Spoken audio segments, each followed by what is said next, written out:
All right, everybody. It's the Super Swirlers and their Legion of Black Doom. Is this the end of black mankind?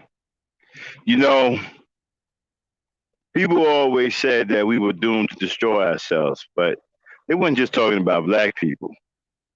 With homosexuality being the complete destruction of mankind, it seemed like the black man is going to wipe himself out long before everybody else does. Super swirling and the devastating effects it's having on our young youth.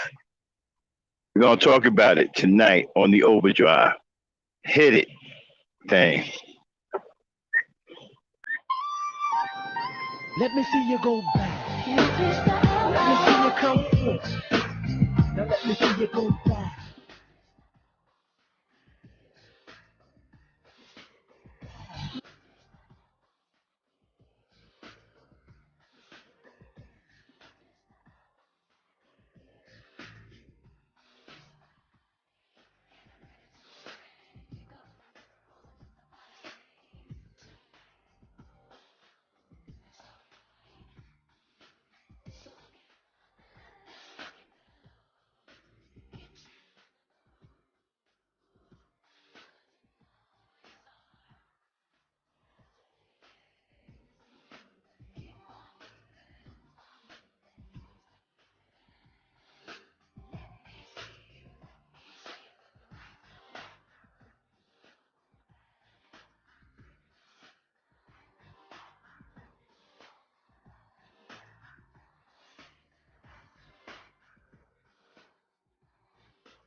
All right, all right. What's going on, everybody? Welcome to the Maximum Overdrive. Hey, Dan, you can get the backdrop out of there. Keeps freezing me up. Shout out to everybody in the chat, Honey Spice, son, my peoples, Trinity, Superpower. Hey, Dane, you got to be kidding me. Sorry.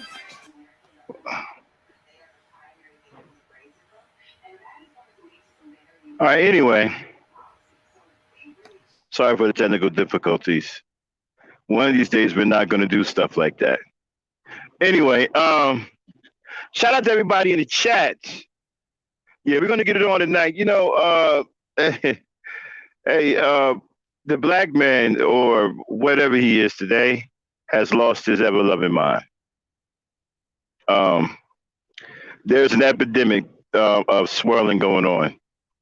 It's it's past the point of swirling now. It's now super swirling.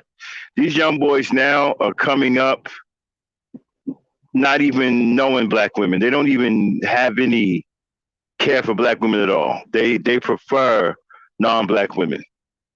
It's even starting to saturate itself in my neighborhood where I live in Virginia. I'm starting to see more and more young boys with these white girls and these Asian girls. I was in Philly earlier today, right? And I was in like one of the most hood parts of Philly, right? You got young black dudes and older black dudes walking around with white girls. The whole time I was there, I was in Philly for 6 hours today, right? And I did not see one black couple.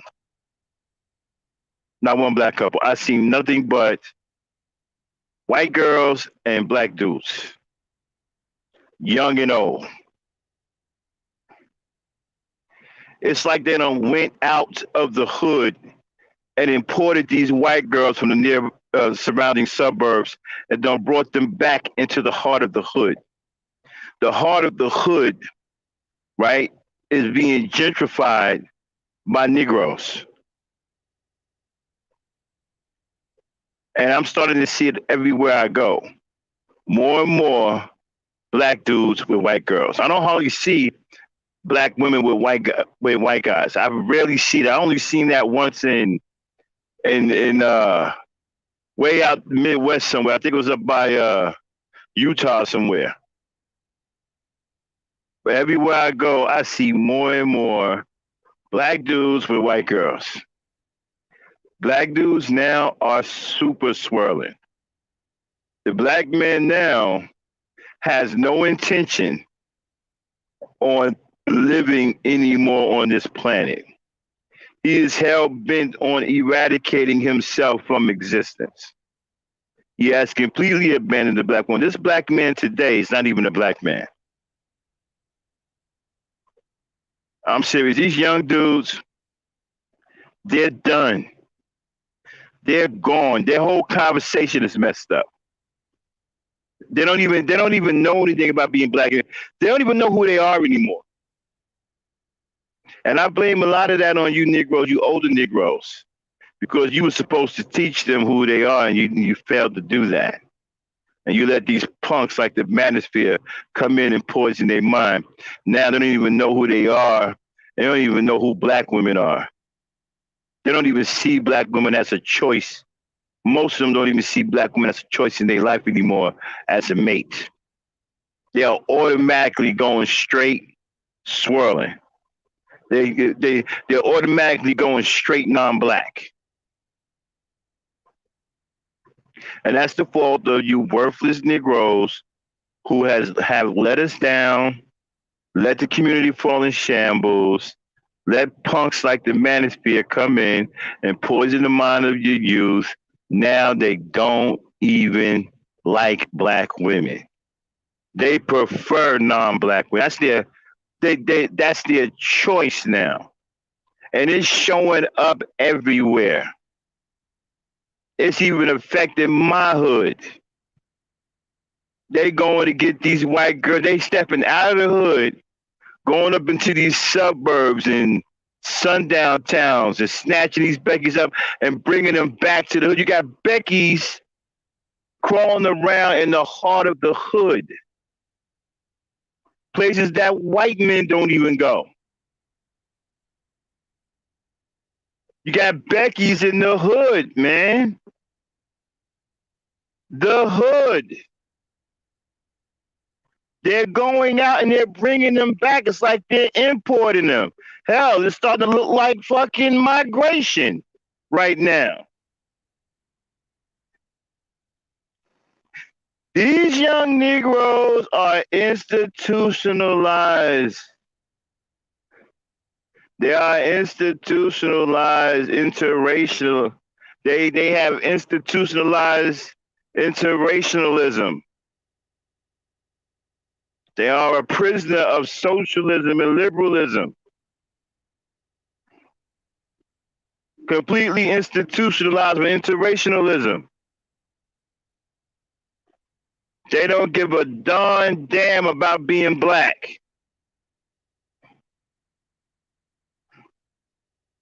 It is all about being non-black now. Now it's starting to become like a trend now. They don't even want to identify as black. I had a young boy 2 weeks ago tell me don't call him black.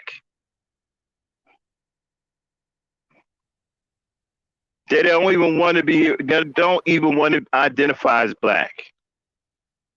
They had one dude say he don't want to be obligated to black women. And you guys out here think this shit is funny. When you no longer exist, we're going to see who's laughing then.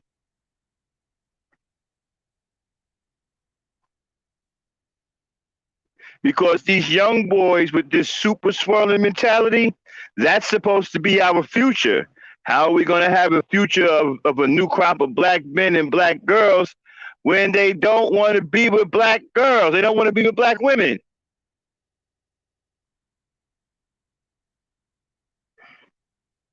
They're going out to get Becky, and they're bringing Becky back to the house, dude. Becky is keep coming to the house. In the hood, where we have cookouts and shit. Where we sit on our porch and drink Wild Irish Rose and Cisco. Becky is out there now. Brad ain't even brave enough to come in the hood. But Becky did, and the niggas is going to get her. And they're protecting her. They're protecting her from other Negroes in the hood, but won't protect the black girls. They'll attack the black girls and will protect the Beckys from other Negroes in the hood. Oh, you don't believe me? Well, remember old boy from a couple of years ago that said that the reason why they protect white women is because they see themselves in them? Yeah. Matter of fact, I'll put my money where my mouth is. Hey, Dane, see if you can bring up that article real quick and throw it on the screen. You know the one I'm talking about.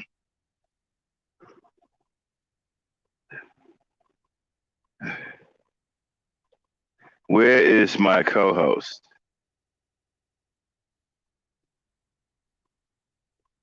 Sorry, I went straight to getting the Dang, article. what in the world are you doing?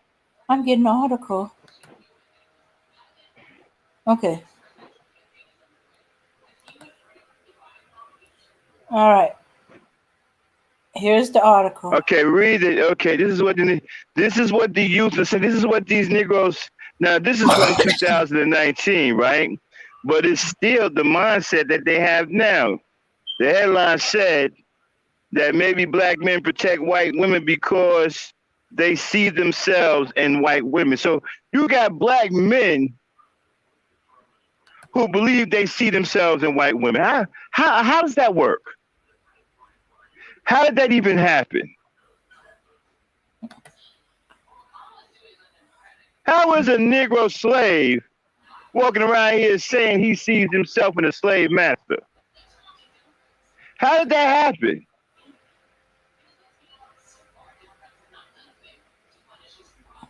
And that's why, like I said, they're bringing these Beckys into the hood and they're protecting. They're not only having relationships with them, they're protecting them. The Becky don't get attacked in the hood. The black woman gets murdered in the hood. She gets murdered along with her kids. Ain't nobody touching the Beckys. The Beckys got straight up max protection. Oh, these Negroes are brave when Becky's around. Cowardly as all get out. I mean, they'll fight Brad for Becky. They won't fight Brad for the black woman, but they will get in Brad's face over Becky. They're willing to sacrifice their lives for Becky. Understand what I just said. The black man won't sacrifice his life for his wife, his mother, or even his daughter, but he'll sacrifice his life for Becky.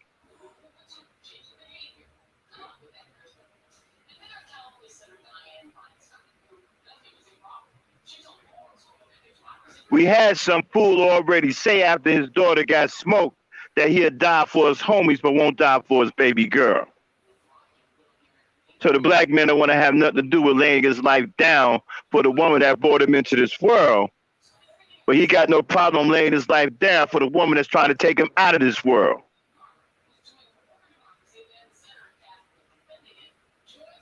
Take that off the screen, Dan. Mm-hmm. How did that happen, y'all?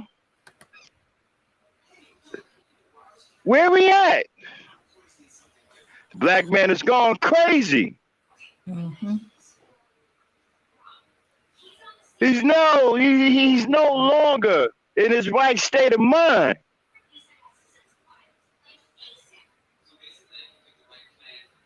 Super swirling. Hell bent on eradicating his identity, wiping himself off this planet.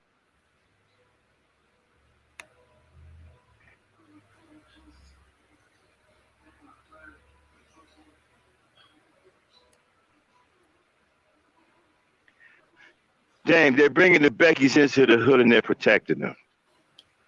Mm-mm-mm. Black women are getting murdered in the hood, along with their children. But the Beckys are walking around with their biracial children unscathed and got max protection. Even the gang members are protecting the Beckys. The gangbangers out here gangbanging, okay, in front of black folks, shooting black folks. Can't even shoot straight, but they're protecting the Becky though. Understand what I'm saying to you folks. There's a migration. These Negroes, these young boys are going out to these suburbs and places they're not supposed to, and they're getting these Beckys and bringing them back to the hood. Places where you won't even catch Brad. Brad ain't even brave enough to come in the hood. Mm-hmm. There are Beckys in the heart of the hood. I was in Philly today, in one of the most hood parts of Philly. Becky's all over the place. Negroes running up and down the street with their arms around their waist, holding their hands, smiling, proud. I'm listening to conversations of brothers talking about Becky's. They when they talk about it, right, it's some kind of upliftment that comes out of their soul. You can hear the praise that's coming from their heart when they talk about this woman. But when they talk about the black woman, all you hear is a disdain, a resentment, a hatred. It's the complete antithesis when they're talking about a Becky.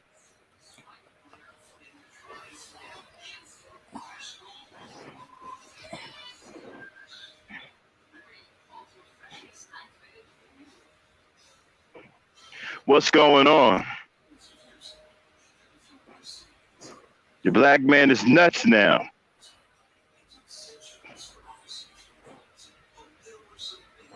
Nah, Brad don't want no part of the hood, Hassan. He never did.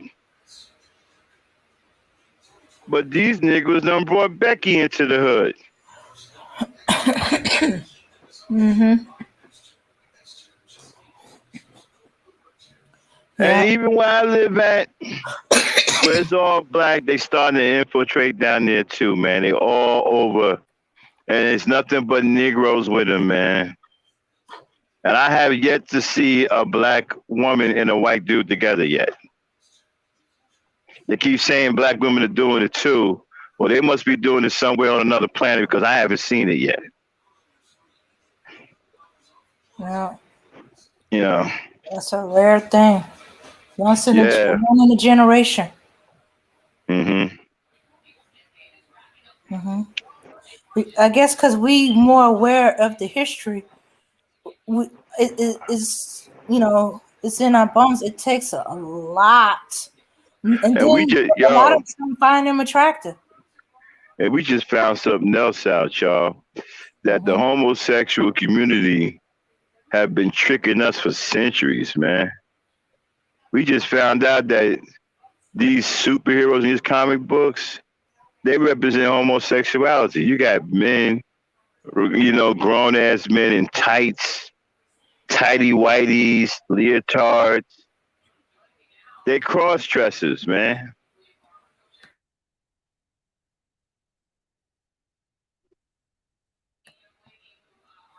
They cross dressers. Now I was in East Philly, man. I was on the east side of Philly. Which they ain't supposed to be no Becky's over there. Not the east side. Maybe the west over there might got some people in the west, but not the east side. They got Becky's all over the east side, bro.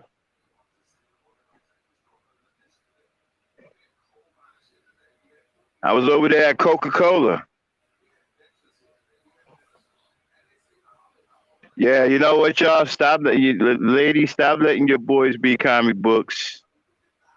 Those superheroes are homos.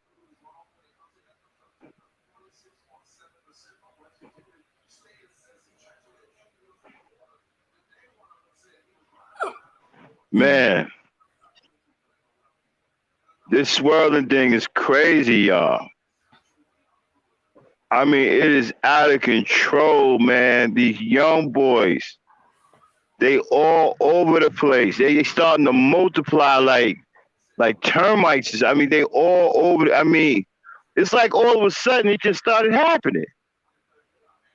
I didn't see it like this for the last 2 years. I mean, I've seen it here and there, but it's like in the last 2 or 3 months, it's gone crazy. They're popping up all over the place. Yeah.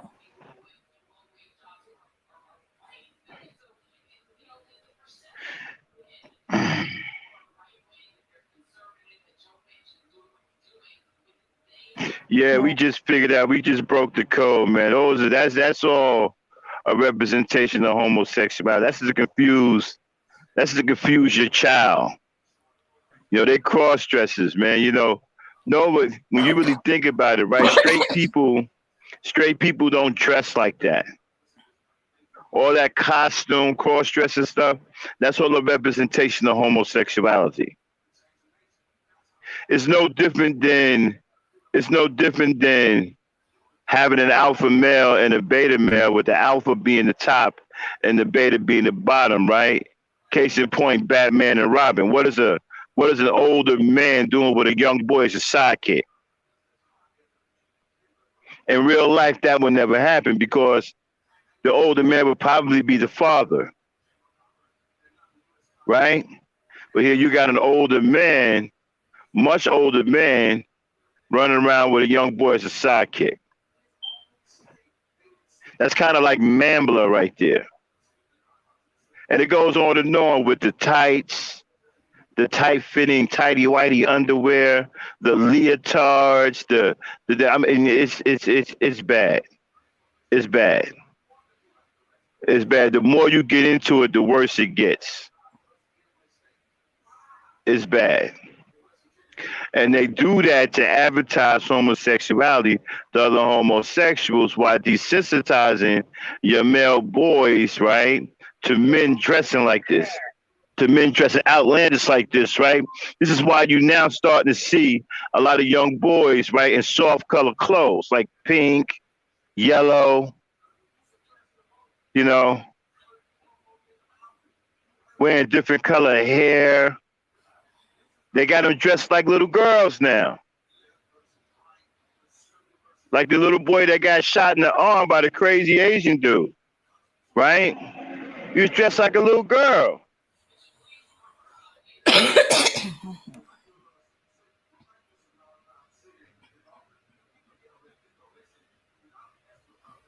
Yeah, it's bad, man. It's you know.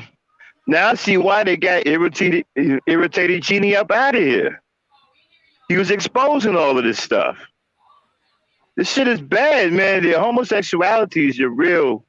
It's bad. It's bad. And now the ambiguous characters, the androgynous characters, you can't tell in some of these cartoons. You can't tell what the character is. You can't tell if it's male or female. I've actually started to see more and more of the androgynous people in real time. I done seen a couple of them already. I honestly couldn't tell what they were.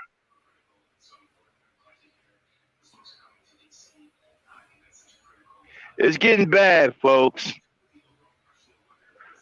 And these boys, they're gone, man. I mean, they don't have the right. They ain't black. They're not black in their mind. They don't know nothing about slavery, nor do they care. They say it's in the past. They don't care nothing about it. They don't have a pro-black mindset.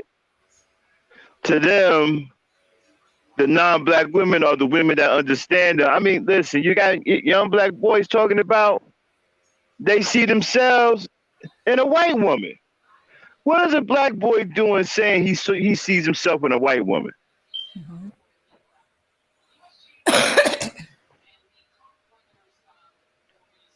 Then why is a black boy walking around talking about he sees himself in a white woman?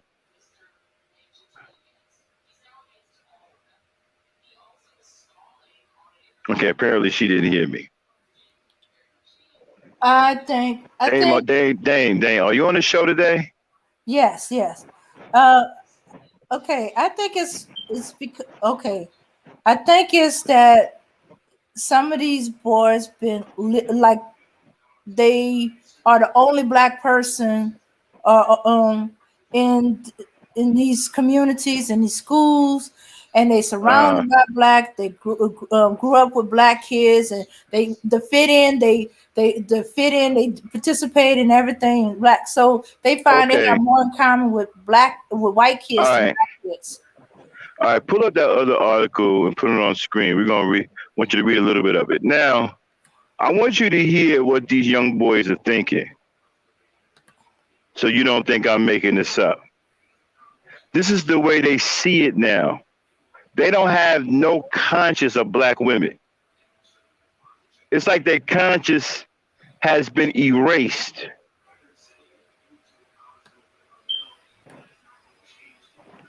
And yet we got fools running around here talking about they hate black women, and we don't have enough brothers to try to get to the minds of these youth, man. I blame the elders. They're not doing enough. They let these punks come in here and poison the minds of our youth. And now look at them now, man. They gone. They out of here, man. I mean, this swirling thing is crazy. I'm not telling y'all don't understand. This shit is wild. I never seen it like this before. They popping up. It's almost as if it's a new era beginning.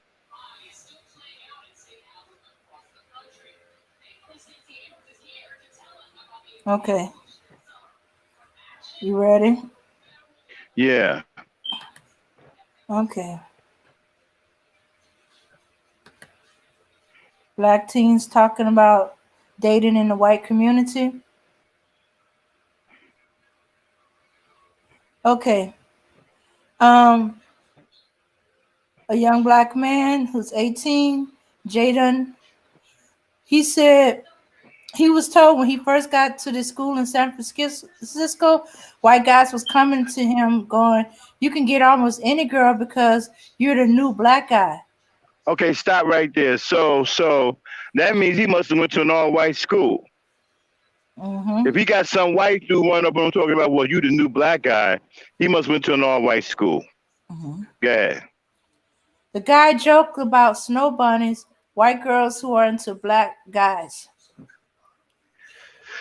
Listen, when you talk about history to these young boys, it don't do nothing for them. It's like talking to somebody whose head is completely empty when you talk about our ancestry and our history in this country. Seriously, you may as well be talking into an empty bucket. They just don't. They don't vibe. They don't vibe like that. Slavery, our history does nothing for them. They don't even blink. You can throw the history of Becky's up in their face about these murdering black kids. They'll tell you straight, oh, that was in the past. She ain't like that anymore. And they give her every excuse in the book. Won't give the black woman nothing. Matter of fact, they take from the black woman and give it to the Becky.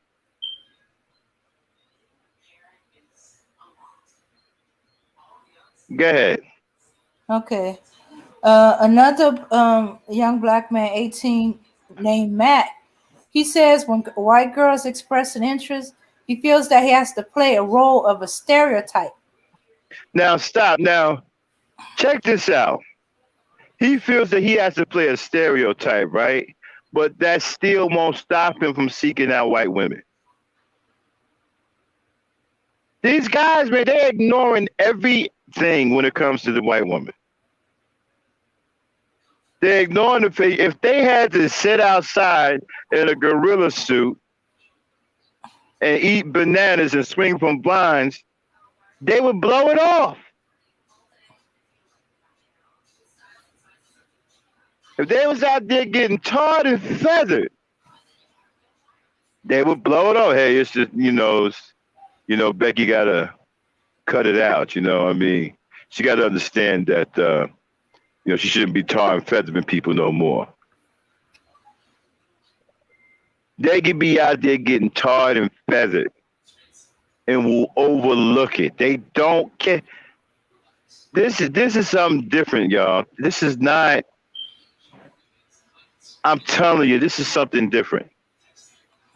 This is a whole nother animal that we don't truly understand yet.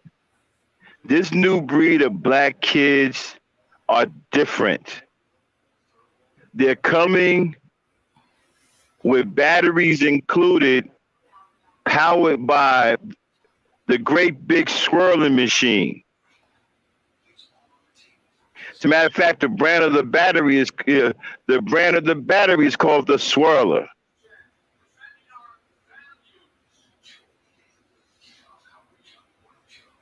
Mm-hmm. They have no understanding of being black. To them, it's just a skin color.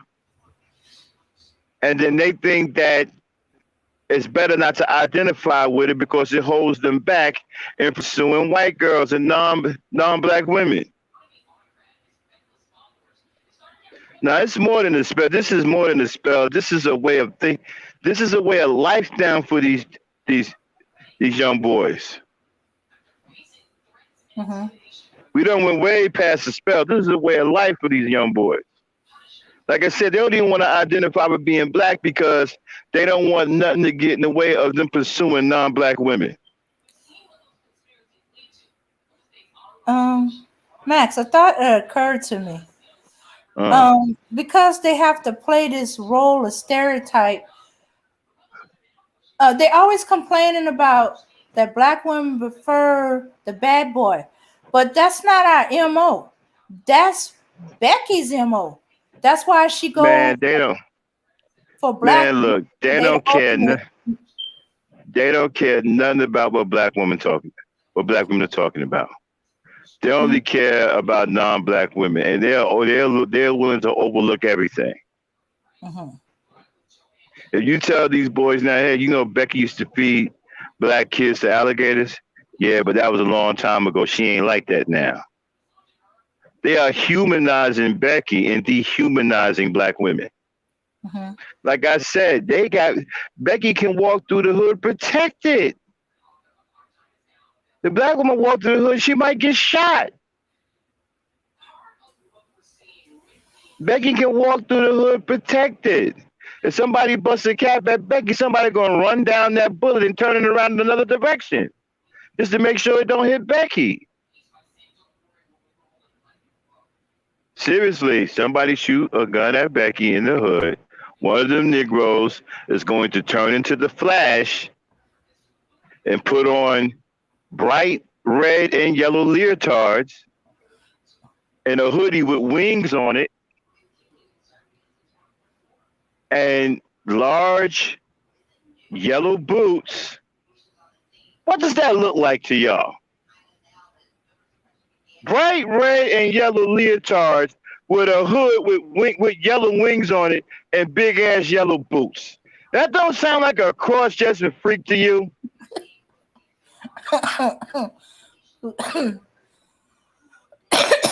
One of these Negroes is going to turn into the Flash and chase that bullet down and turn it around so it don't hit that Becky.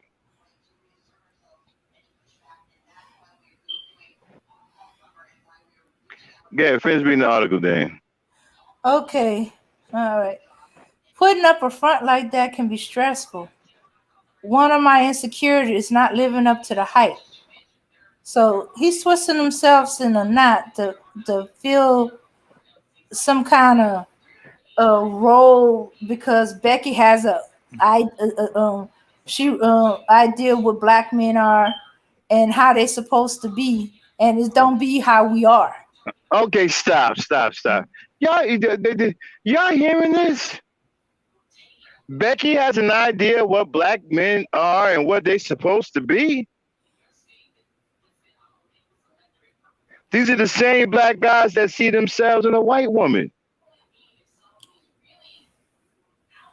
So a black woman gives birth to you, but the white woman that's trying to kill you know how you are and what you're supposed to be, and you see yourself in her. You don't see yourself in your own mother that gave birth to you. You see yourself in a white girl. Man, who says stuff like that?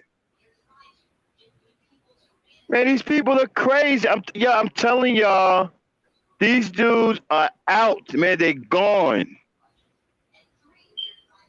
Today's black man has lost his mind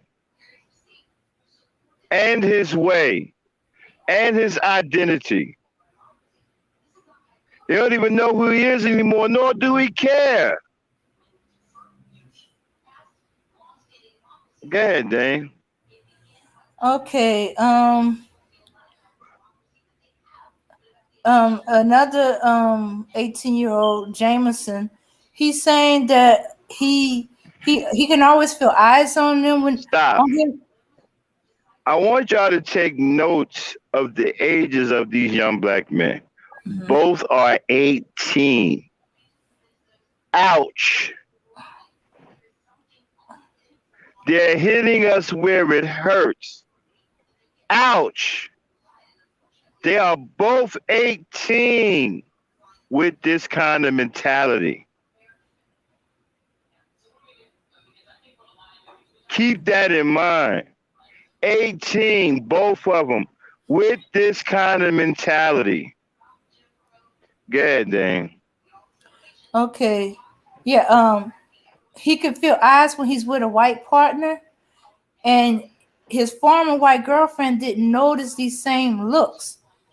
And it was showing to him that they see things differently. Reality is different from them.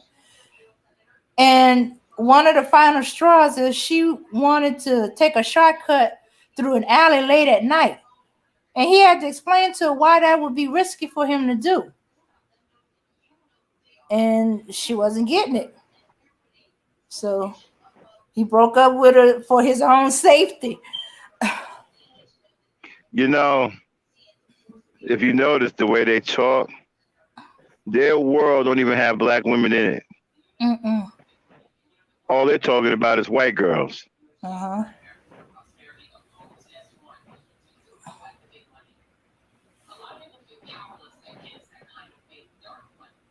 They don't even have any black women in their world. You're already talking about his former girlfriend who was white, and she taking a shortcut in the alley that's in the hood, right? She don't think nothing's wrong with it because she's protected. He can't even go down that alley. He's so scared to go down that alley in his own hood, he broke up with her. That's how much she's protected. She can walk down that alley by herself, and ain't no nigga gonna do nothing to her. The guy that she was with couldn't even walk down that alley. This is a slap in the face to black women. You bring this woman to the hood and then give her max protection,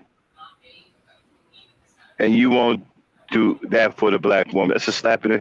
That's disrespect. That's blatant. That's all out disrespect. That's a total disregard for the life of black women.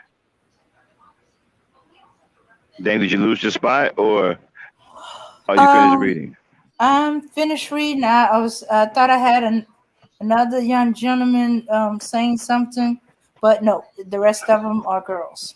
Now let's go back to the article where he said protecting some black men protect white women because they see themselves. Now this is an article from 2019, right? But it got some very interesting stuff in it that's fit today. So go ahead and read a little bit of that article too. Okay. Because these young boys, like I said, 2 years ago, I didn't see all of this. It's like the last 5 months, swirling has gone off the rails with black dudes. And it ain't just older black dudes. It's a legion of young black boys. You just heard these two guys, both are 18. Mm-hmm. And they ain't even got no black women in their world. They're talking about number white girls. I blame the poor leadership, the weak leadership of black men. You failed to teach these boys who they are. They don't know who they are anymore. And they don't respect who they are. They don't respect our people. They don't respect our history. They go with these Beckies as if slavery never happened at all, as if nothing ever happened to our ancestors.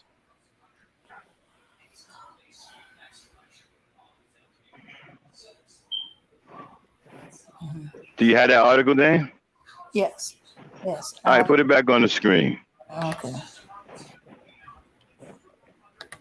All right, read the title one more time.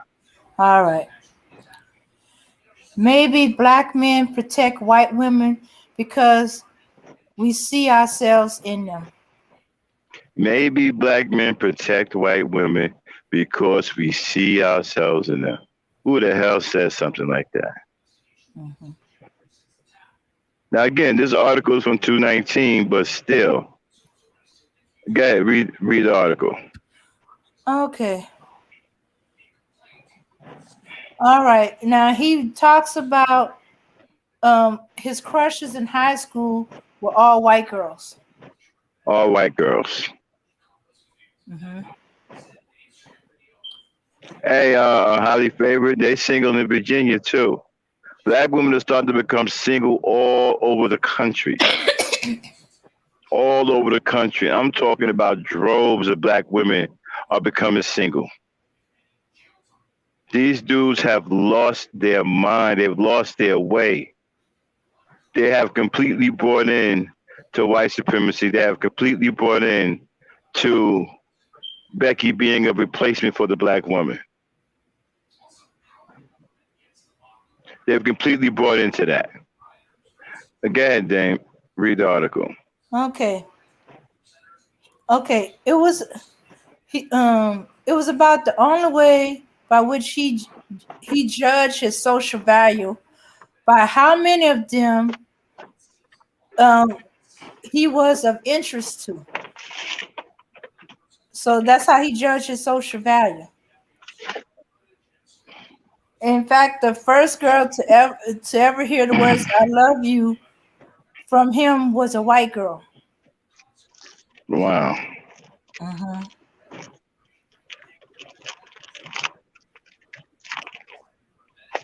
I'm on my way to Florida, son. I got to do a delivery down there. I'm picking up some stuff now. I got to do a delivery down there. But so the first time he ever told a woman that he loved her was a white woman. Mm-hmm. And now you know what? Now they got their conversation is like this now. You can't tell me who to love. I can't help who my heart fall in love with. Ain't no more pro-black in these kids, man. Ain't no more pro-black teachings. Like I said, they don't even know who they are anymore. They don't even identify with who they are. They don't.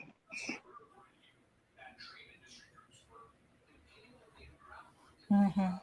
They don't even identify with who they are. Yeah.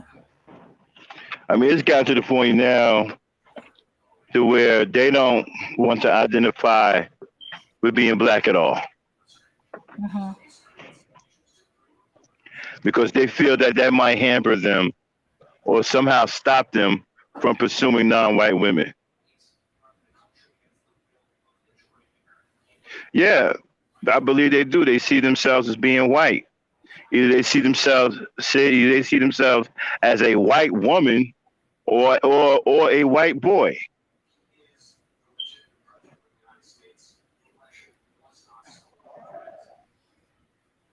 Yeah. Mm-mm-mm. Look, the black woman don't need to get nothing. She's the most beautiful woman on earth. She don't need to get no body augmentation, no none of that. Never understood that. And you know what? This crop of black men out here right now ain't fit to be with no black woman.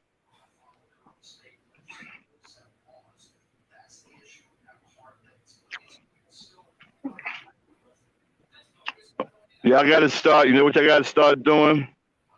Y'all gotta start going to these blue collar places. There's a lot of good black men working as diesel mechanics, auto mechanics, electricians. Y'all gotta start going to these blue collar places where cats are working, stacking their chips.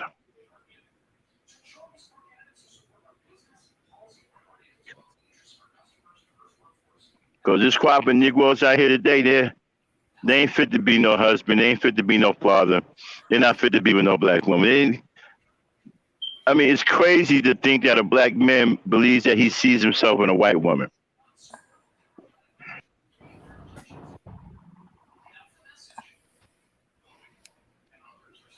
Mm-hmm.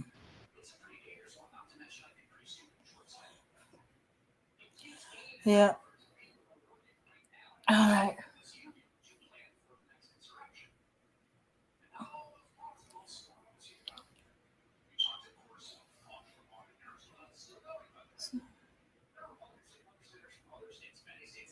Okay. Princess Z. Okay. All right. So this so this person goes on to say that at the time that around Obama's election, the only black folks in school with him was those forced out of Louisiana post Katrina, whose culture was so much different from the white adolescent. I guess he wrote the decency that I kept my distance. So he was so ingrained into uh, the white culture that he grew up with that he couldn't um, he kept his distance from other black folks, which you would think, okay, so this person went to an all black college in Texas. You figure uh that he's trying to make up for that. No, Same thing. Yeah, yeah. He was attending Prairie View A&M University, a Texas-based historical Black university. Found out my skin and their skin meant something far different than what I've drawn I'm up in back. my mind. Now, like I was saying, right? That article is from 2019, the one that said it, that they see themselves in white women. But that's reflective of the young Black men today. They see themselves in white women. Again, they're in the hood with Becky's, and the Becky's are protected. The Becky's can walk around the hood by themselves and not get accosted in any way. The Black woman is in danger in the hood. The Becky's are max protected. That's why she going in the dark alleys, because she knows that she's protected.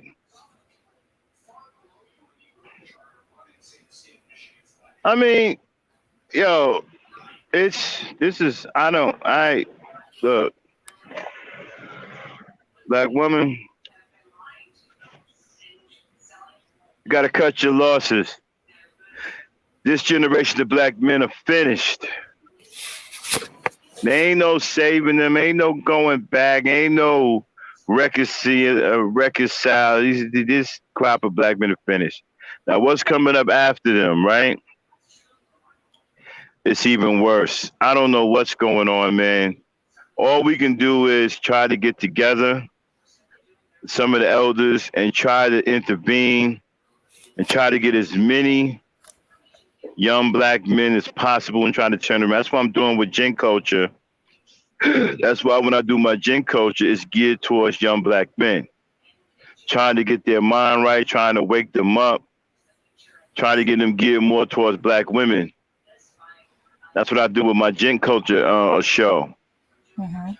That's all we can do, and try to save as many of them as we can, because this crop of Black men out here, man, they're gone. They're done. I mean, walking around here thinking that you see yourself in a white woman, it's like ridiculously problematic. I don't even know how you even think like that. Yeah, finish reading a little bit more of the article, Damien, then we're going to wrap that article up. Okay.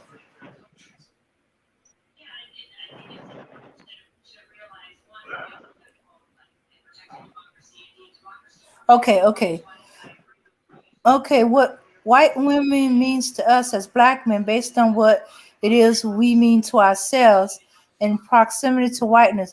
But no matter what we impress upon those bodies, they will be bodies of probable danger, as history predicts and has yet to be challenged. So he's saying that they know that enough of the history that these white women are dangerous according to history, and now nothing has been able to challenge that these white women aren't just as dangerous now as they were back then. Exactly. So basically, he's out to prove that white women aren't that dangerous. I mean, that's just sickening to listen to. I can't even take it anymore. Get that off the screen. All right, let's get into this other punk who I have no respect for anymore, Daniel Caesar. Now, before I go in on this fool, why is always some ninja defending a racist? I mean, it's bad enough we got Candace Owens, Jesse Lee Peterson, Larry Elder, Herman Cain, and Ken Hamlin. I mean, not Herman Cain, Ken Hamlin and David West. Bad enough we got them super coons. Why is always some ninja defending a racist? Now, we have a clip because apparently the Black women were going in on Jules, because she said some wild shit that she shouldn't have said. and she called down the thunder, and that thunder got to cracking. You understand? Mm-hmm. She called black women out, and the black women responded and got it cracking. This dude comes out of nowhere talking about some. I don't understand why y'all so mad. Sounding like a girl. I don't understand why y'all so mad at Jules, my girl. Jules. Man, what is wrong with me? What is wrong with these dudes?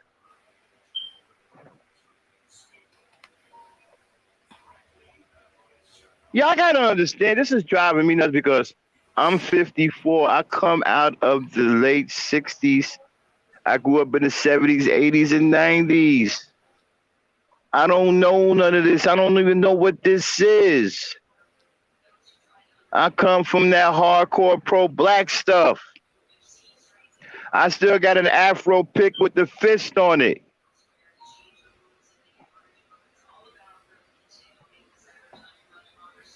I don't know. This is crazy to me. These fools come out of nowhere and defend these races. All right, pull that clip of Daniel Caesar. Y'all know him, right? All right, but before I do that, this channel may contain content not authorized for use by its owner. However, according to Section 107 of the Copyright Act of the United States, the fair use of copyrighted work for purposes such as criticism, comment, news reporting, teaching, scholarship, or research is not an infringement of copyright. Fair use. Fair use, fair use. All right.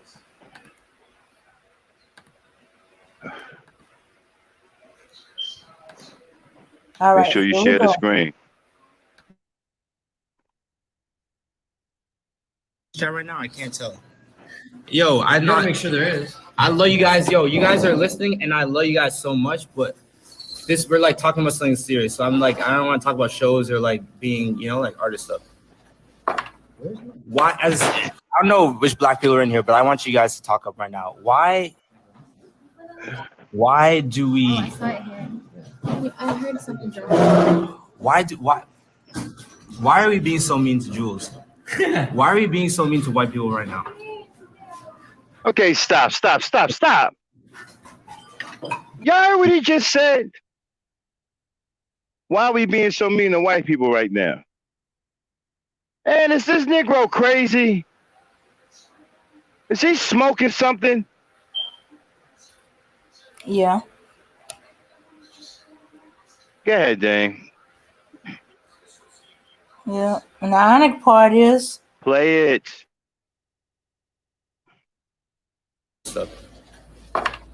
Why? I don't know which black people are in here, but I want you guys to talk up right now. Why do we? Oh, I saw it here. I heard something drop. Why are we being so mean to Jules? Why are we being so mean to white people right now? That's a serious question.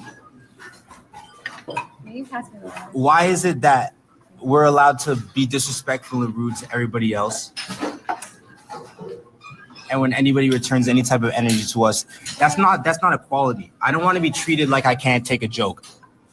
I just went through the fucking Chappelle shit, and I had to like in the moment acknowledge that I was being fucking sensitive. You know what I'm saying? And that I need to be able to take a joke just like everybody else. No. Okay, that's what stop. it is. People are. If y'all didn't see this dude's face, would he sound black?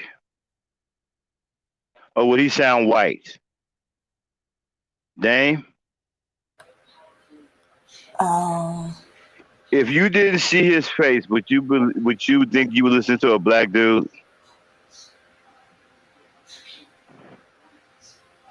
No.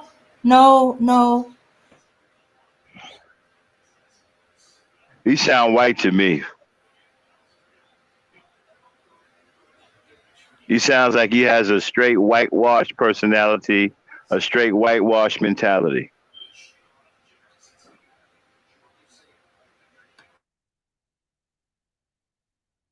Matter of fact, take him off the screen and play it. We're going to try it. We're going to see how many people can hear the whiteness. Okay. All right. I don't hear nothing black in this dude's voice. Nothing. Allowed to say what the fuck they want. And I'm allowed to feel how I want, but it's like, am I gonna fight them or am I gonna accept what they have to say and keep it fucking moving? Okay, stop. That don't sound like a white boy to you.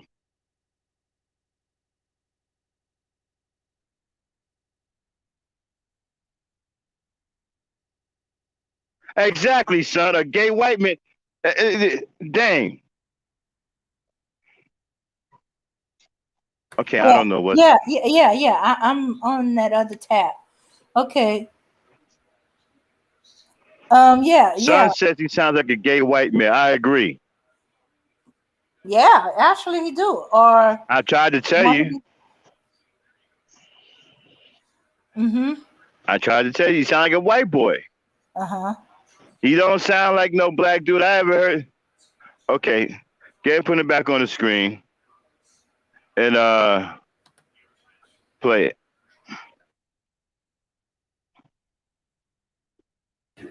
I only treat people that I don't respect and don't think that they can take a joke. I think that they're less than me. Those are the only people that I don't fucking say my honest opinion around. And that's disrespect.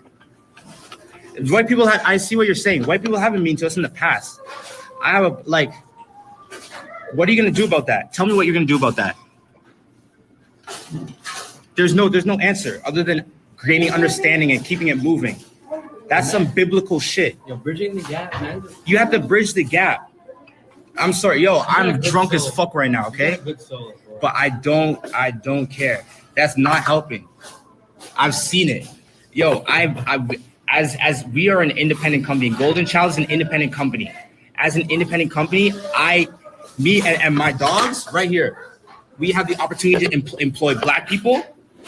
We put so much money in black people's pockets, but also we put money in white people's pockets. That's just what it is. You guys are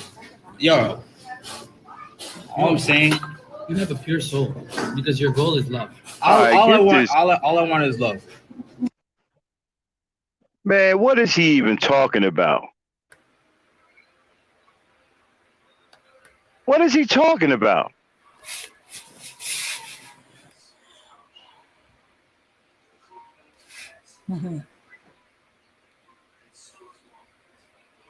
He's not even making any sense. What is he even talking about? Okay, finish playing. Play it again. I want to hear some more. I'm playing it again. I don't even know what he's talking about, y'all. Say what you guys want, but it's like, I truly believe in what I'm saying right now. I don't think that being sensitive to the point of not letting someone else say what they want around you, you can be offended. That's fine. Tell them that they're a piece of shit. But it's like, to not allow people to say what they want doesn't help you. You have to look, are we winning right now as a culture, or like, are we on top of society? We're not. And you can't win the game by choosing to not accept the winning team strategy. You have to acknowledge your strategy and then build a strategy on top of that. That will. I am black as fuck. I slept on a fucking park bench to get where I am right now. I went through it. We don't like that. We don't have that's not. Being a victim doesn't get you paid. That's all I'm saying. And I just want us all to get paid. Tell me to shut up. I believe in what I'm saying. And I'm drunk as fuck. And people are freaking out right now. But I'm gonna say what I say, because honestly, it's all rooted. I've said what I said before, and y'all tried to cancel me, and I apologize like a bitch. I don't believe in that shit because I think you guys are wrong and I think I'm right. And so I'm gonna say it. And you can cancel me.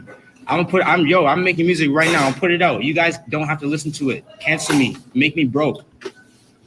You guys made me rich the last time, and I appreciate you guys for that. Don't listen to my next shit if you think I'm shit. Don't. I will go. It's okay. I'll go back under a rock. I don't need this. I believe in what I'm saying right now. This should be case study 1. It's just case study 1, man. This is so irrational right now, but I don't care. Make me broke, make me suffer for my opinion. I believe in it.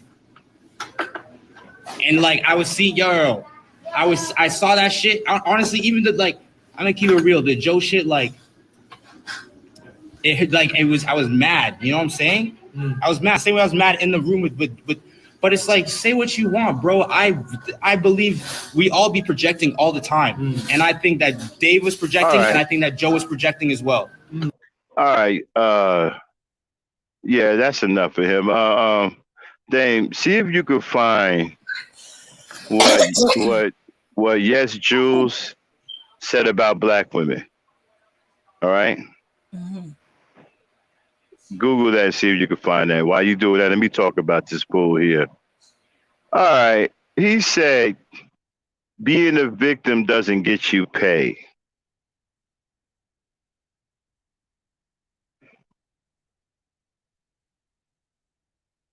That was Daniel Caesar, Hassan, the one that used to have dreads and used to have black hair and had an afro.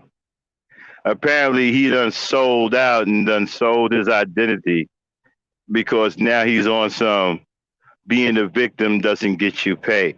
You know, I'm so sick of these sellout Negroes with this white brainwashing mentality.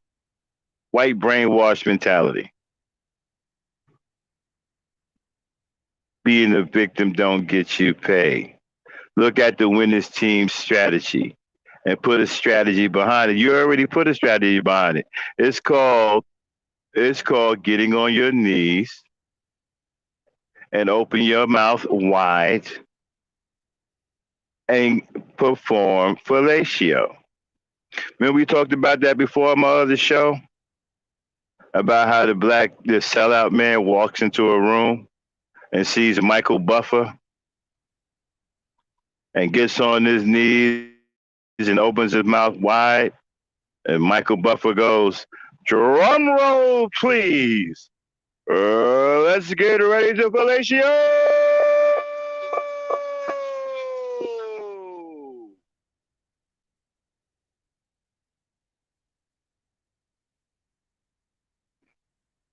That's his strategy.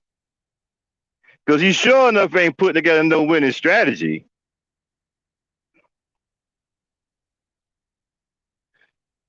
Man, these niggas done gone crazy.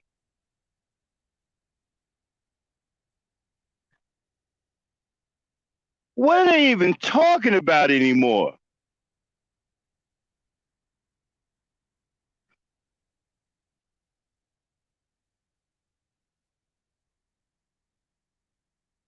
Being a victim doesn't get you paid.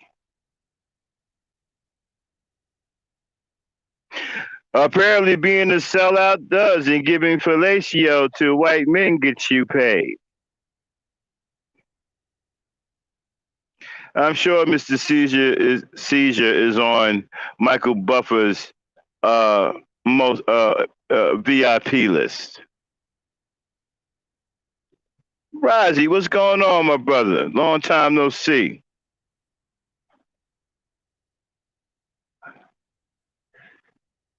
We're gonna drop the link in a minute, man, because we going in on these swirlers and crazy black men who done lost their mind about black.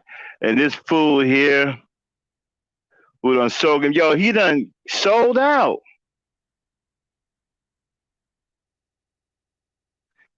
Remember Daniel Caesar when he was singing that song?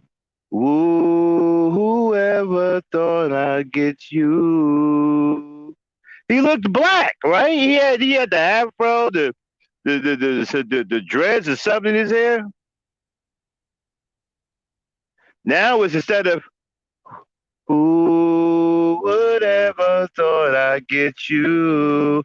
Now it done turned into who would ever thought I'd blow you?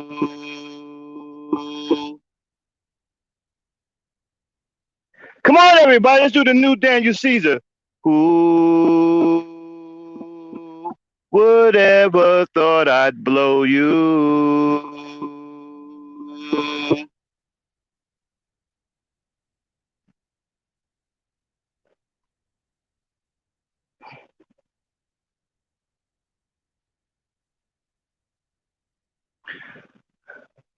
Through good and bad, I brought some new knee pads, letting you know I'm down to do it to you. My knees are hurting, but my lips are now perking. I made them wet and soft just for you. Whoever thought I'd blow you?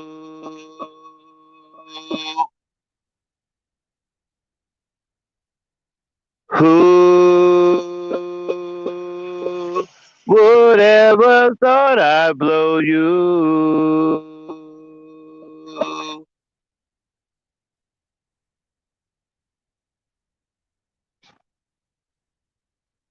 Yeah, that's his strategy. He put together a winning strategy for him. He done cut off his identity. Done went and got the knee pads from Knee Pads Are Us. Went and got the lip gloss. Got some collagen injections. Puckered up and opened up.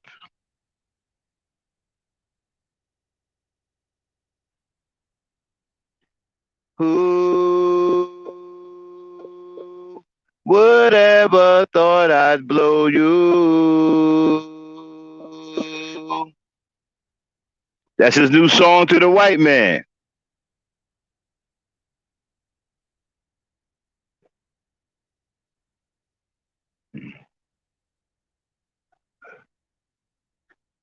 I mean, this is insane, y'all.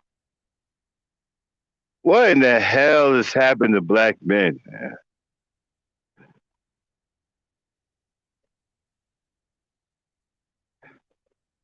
You know, my older brother, I talk to him every now and then. He about to get married.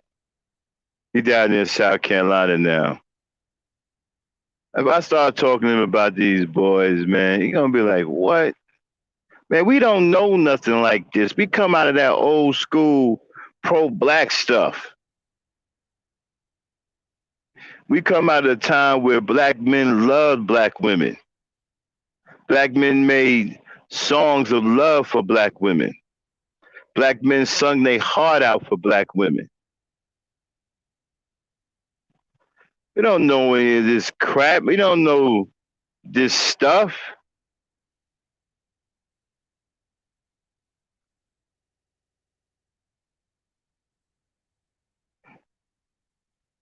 And you know, made this fool rich, and now he giving you his ass to kiss. And I wonder how many black women brought his music. Man, you know what? I don't even listen. I don't support no black artists today. I don't even support Jill Scott no more. I don't trust nobody no more. I only listen to old school music. I don't buy music no more. I don't even trust nobody no more.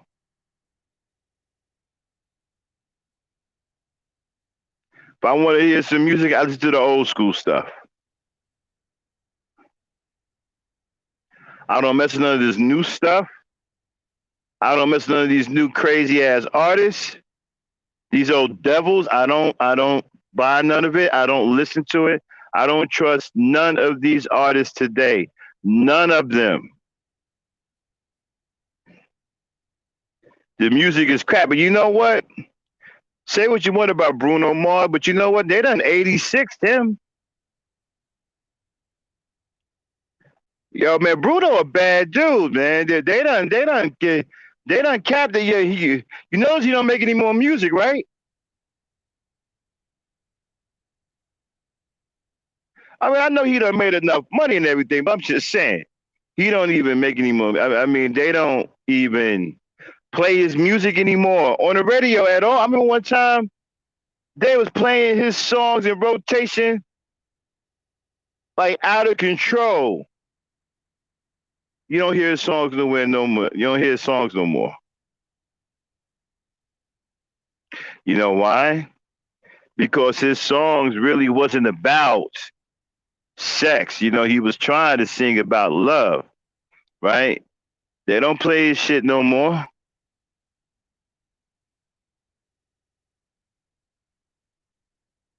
They don't want that shit on the radio. And Bruno a bad dude. I call him whatever you want. He identifies as a black man. That's a bad boy. Say what you want.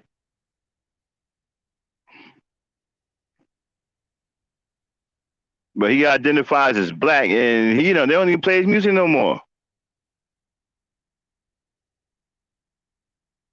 And you know what? I was looking at that WAP, right? And I was looking at the video. Man, that ain't nothing but soft porn.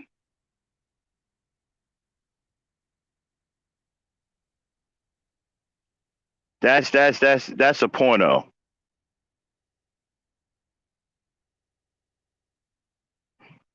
That ain't even music, man. That's the kind of music that was in porno movies.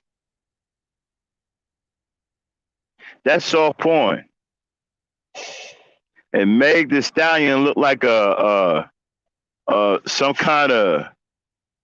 They don't even look right. They look like they look like a combination between a blow-up doll and a mannequin. Cardi B looked like an obese mannequin, right? And Megan Thee Stallion looked like a Frankenstein or something. They're so overly sexed and so got so much sexualized stuff. They don't even look real. They don't look like real women.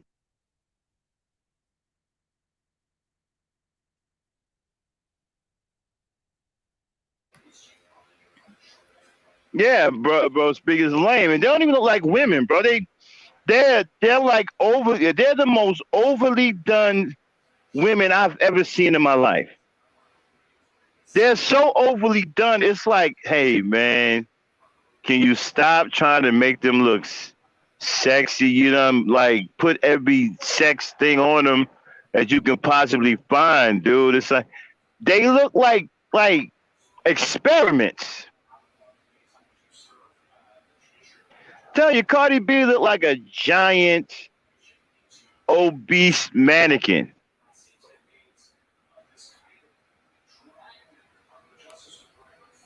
And Meg Thee Stallion looked like a thing, like some kind of monstrosity. Like Dr. Frankenstein was trying to put her together or something and made a mistake.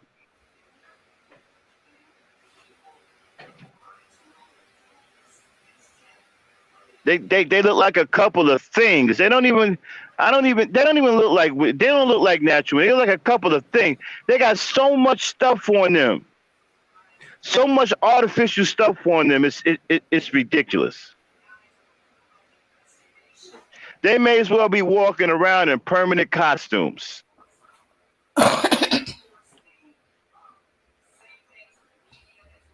When I saw that, it didn't even do nothing for me because they didn't look like women. They look like a couple of things.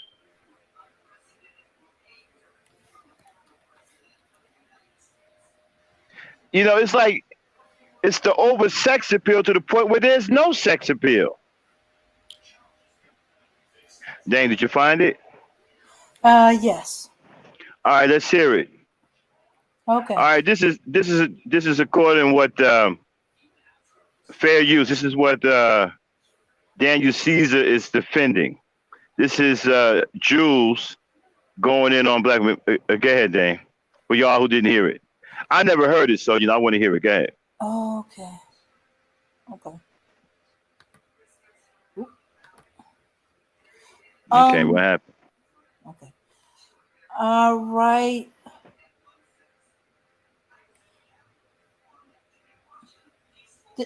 This statement's on the headline definition of influence. Oh, wait. Is it a video? No, the video is actually kind of long. I just play some of it. Okay. They gotta play the whole thing. Okay.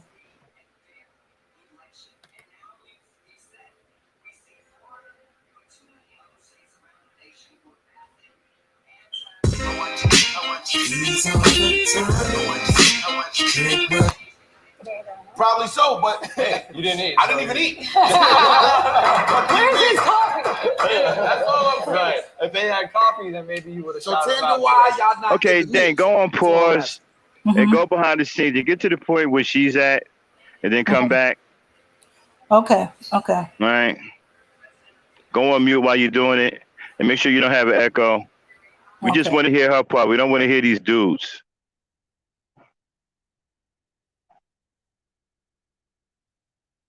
Take it off the screen, Dane. Okay. Yeah, the gender roles are so backward right now. That's all I want to know. But it's cool. You my guy. Yes, Sure. Jules. Dang, in we the can still building. hear Shout it. out to Yes Jules in the building because we might be over there at Meat Biscuit. Yes Jules. You met.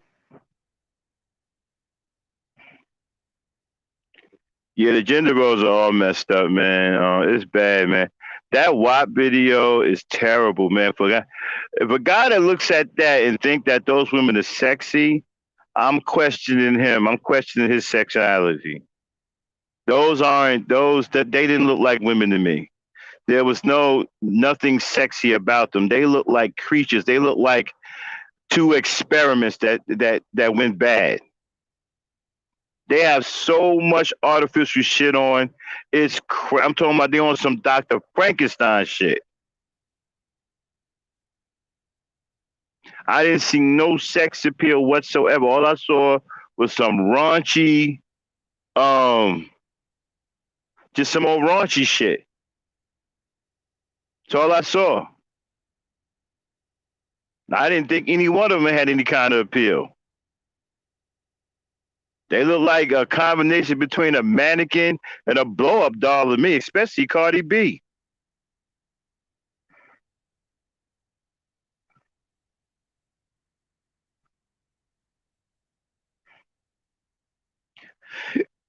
You know what? That's for this new hypersexual, effeminate dude that go both ways. And who's into that nasty, disgusting. If you are a same-sex person, then you into some really disgusting and vile, disgusting and vile, billy goat puking, sexual relations. That's what you into. Some old stuff, something that'll make a billy goat puke. That's what that, because you look at WAP and you look at them. The only thing that was the only thing that was about it was it had the shock value because you was like, damn, what? That's where we are now. I mean, that's the only thing it had. It didn't have nothing else. Because like I said, if they was going for sex appeal or whatever, they missed the mark. Because as far as I'm concerned, they look like things. They didn't look like, I didn't see them as attractive women. I saw them as, monstrosities, experiments. Something that went wrong in the plastic surgeon's office, or were they getting butt injections or stuff like that. That's what I saw. I didn't see nothing appealing about them. They don't even look real. Megan Stallion don't even look real. Is that even a woman?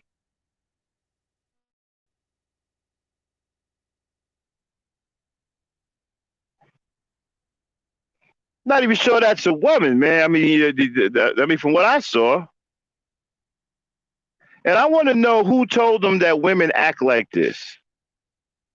Surely they don't believe that black women act like this. I've never seen any black women act like that. Yeah, that's the only thing it probably Brother Speaker had working for itself. Just the shock of it, like, well, damn, they doing this now. And like I don't mean shock value, like, wow, that was really good. No, kind of like, damn, they doing this now. That's what I mean. That kind of shock, like, damn, what the hell is this? She is? Yeah, well, she looked pretty bad, man. I don't know what that whole thing was messed up, man. I mean, they went way overboard with that. They went way overboard with that.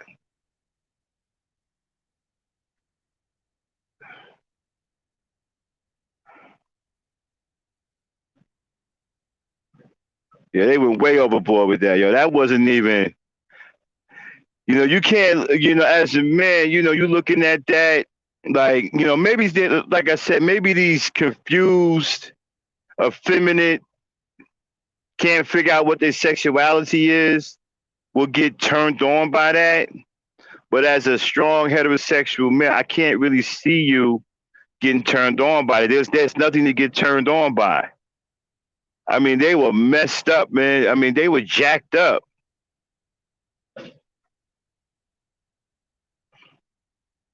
Especially Cardi B. He looked crazy as hell. Like I said, she looked like a combination between a blow-up doll and a mannequin. He looked crazy as hell.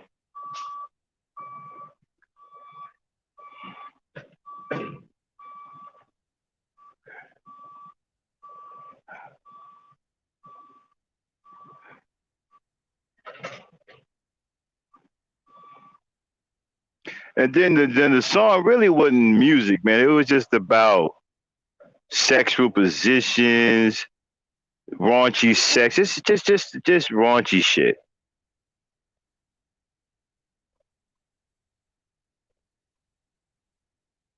Yeah, you already there, son. She already looking wild. Yeah, it was pretty. Yeah, she looked pretty. They both look pretty bad as far as I'm concerned. And I'm not bad mouthing them. I'm just saying. I'm just showing you what I saw. I thought it was whack, man. I thought I'm like, what? I'm like, they went too far with it. They went too far with it. They went too far with it, and I don't even know why they put something like.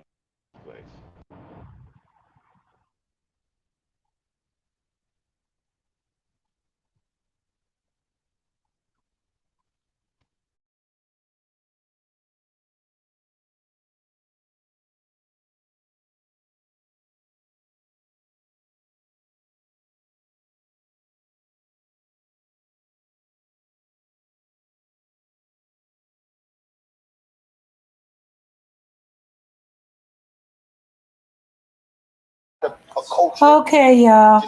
I've been looking for the where she actually saying, because they doing this whole interview set. And yeah, she does a lot of unthinking stuff, and it don't help that black men are co-signing her and are making it okay, or we understand, or it's just a joke.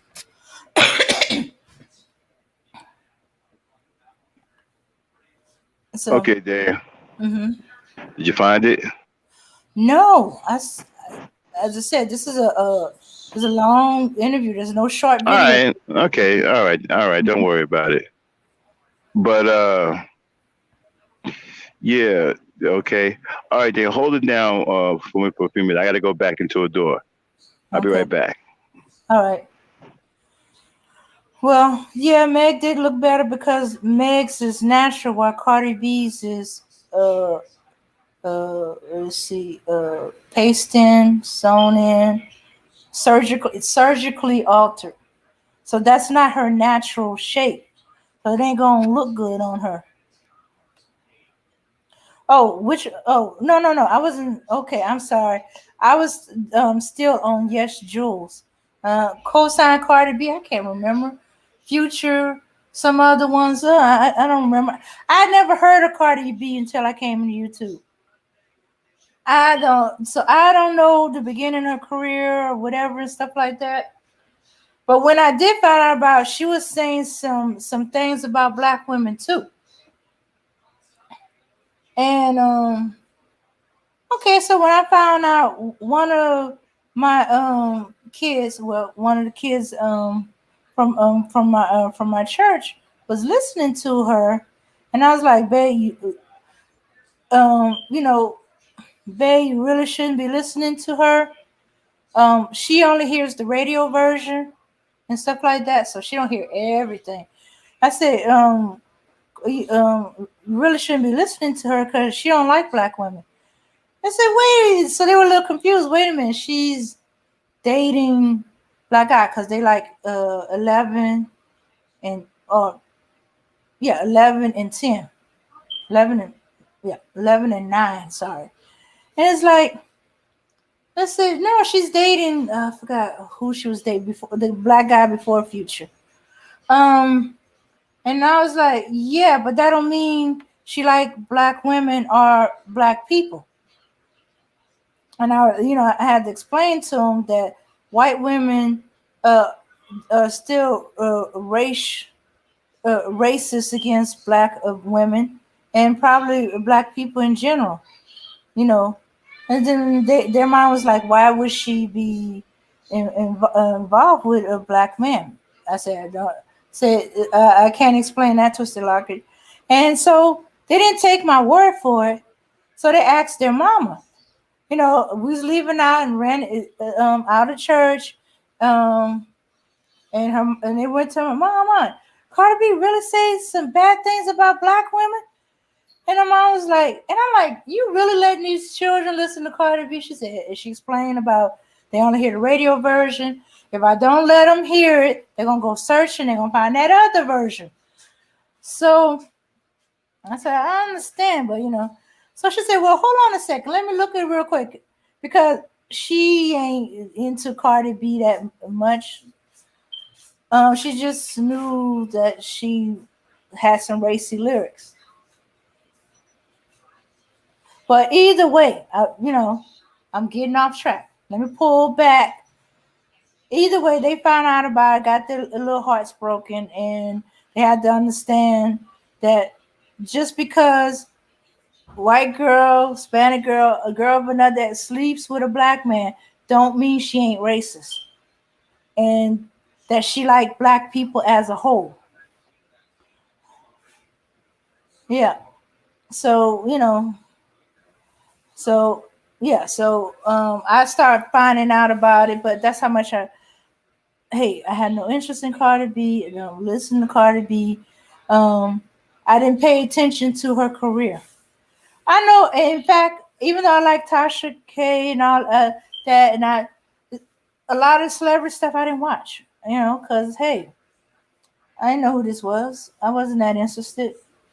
She ain't the first one to be like that.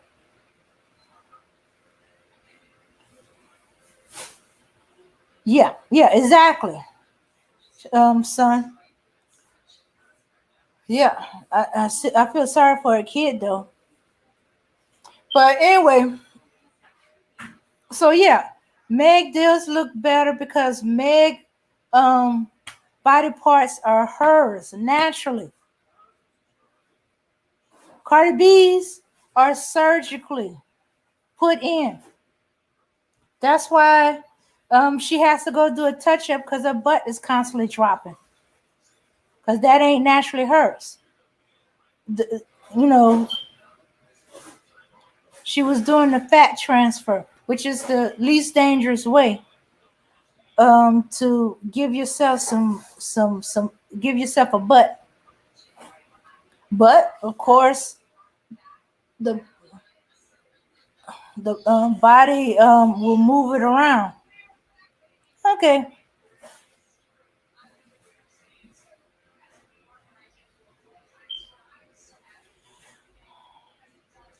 Well, no. Let's be honest about that. That dead child monkey. Black men let it slide. Black women had a problem with it and said so. Either that or they was getting tired of hearing black men defend her. So there's like, if I comment on it, I'm going to hear another black man defend her.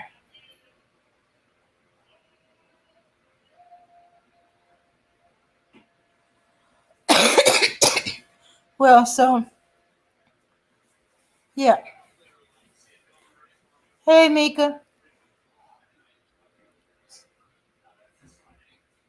So, yeah.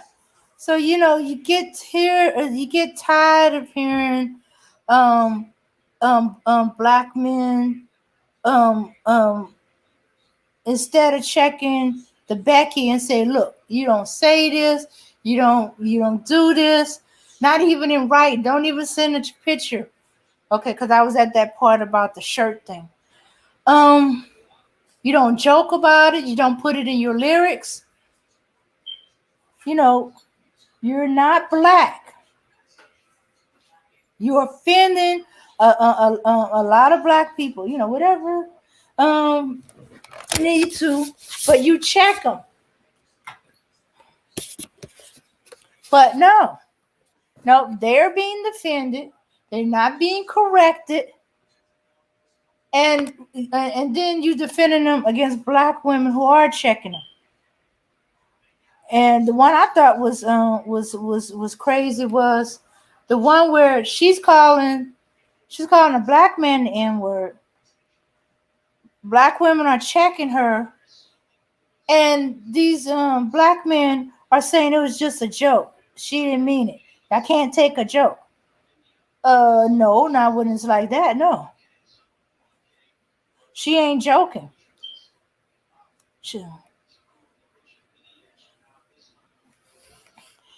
And she can say it without thinking. That means that's her go-to. She don't have no respect for you. She don't have no respect for anybody black. And y'all keep saying that stuff is in the past. If it's in the past and it's history, and white people are not like the people back then, why are you letting them say the N-word? Why are they comfortable enough to say the N-word? Why they think because they cool with you that they can say the N-word? They saying they not like the people or the white people in the past. They're not like their ancestors. They're not like that. Those times are gone. Then why are you saying that word in the past?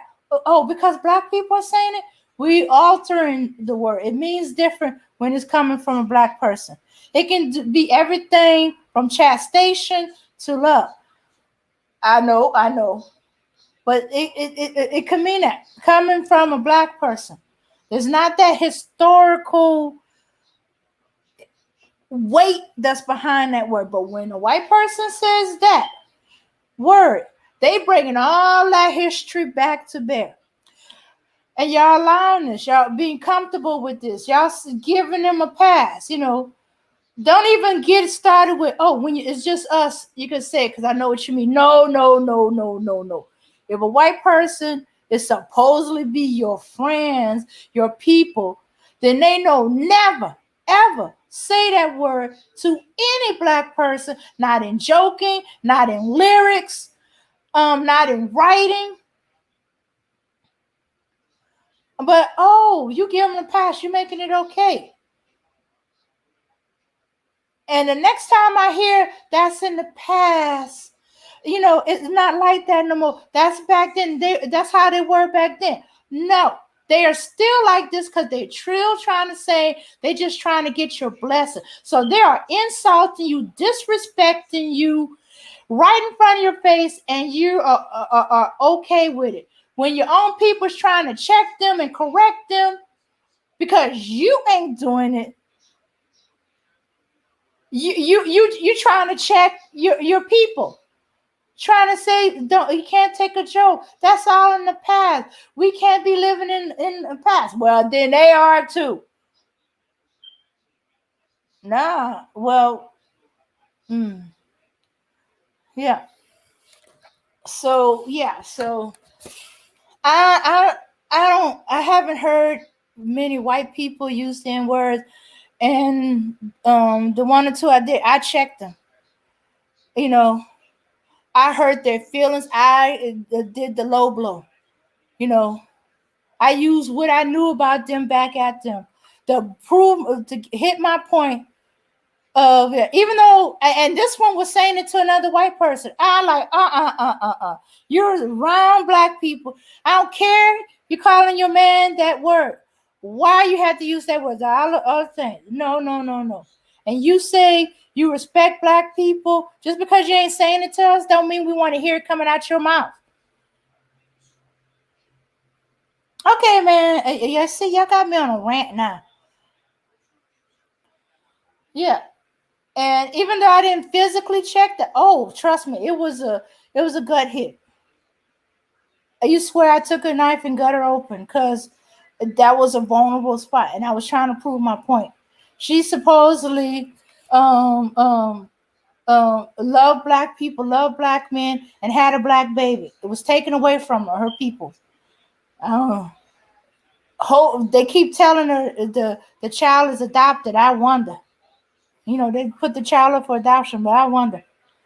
And I threw back at her that it was good that her child was taken away from her, because to grow up with his mother saying that word in front of him and maybe to him, he said, I would never. I don't know. It slipped out so easily. And that was to your white boyfriend.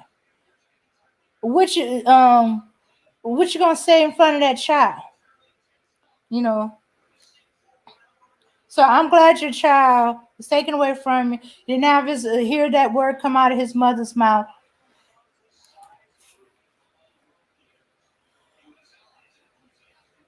Yeah, so yeah.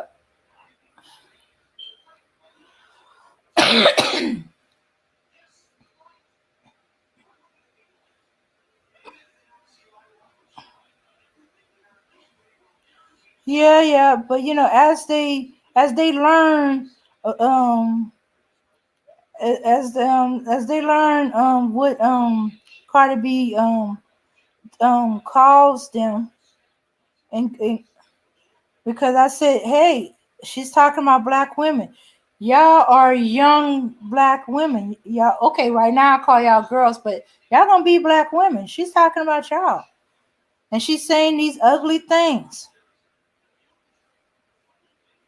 Yeah. So yeah. Yeah, of course the Latinas love her because she's Latina.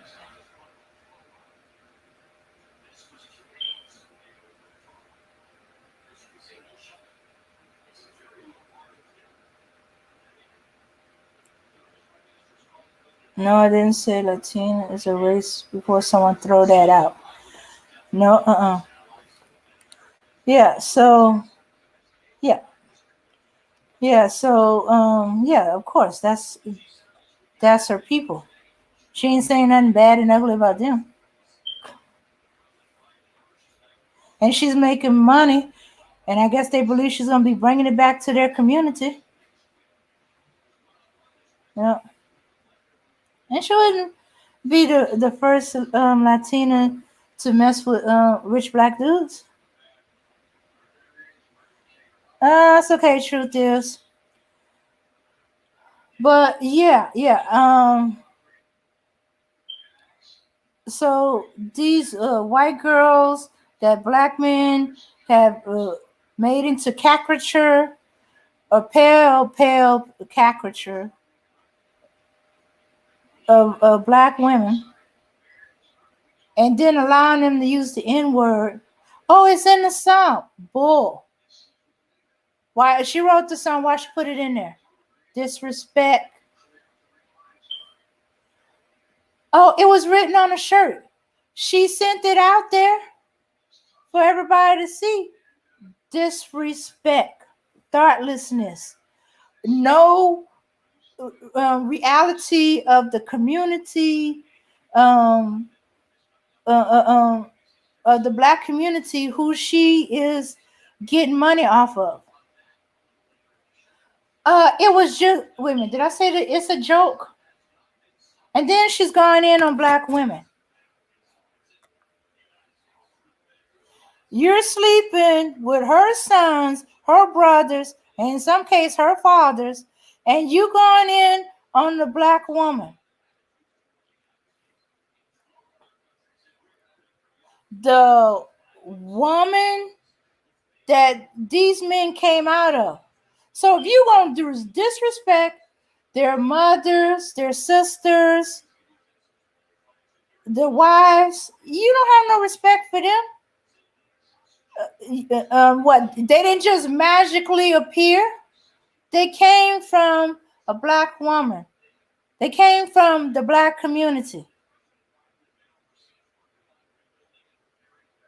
But yet you love this man, or you love black men, but you're going to disrespect the women they come from. They don't have to like you and stuff like that. You coming into our community. You got to make yourself acceptable to us, not us acceptable to you. So if we have an issue with it, hey, get over it. You don't think your parents have an issue if you bring that black man home and say you're gonna marry him or you're gonna be involved with him?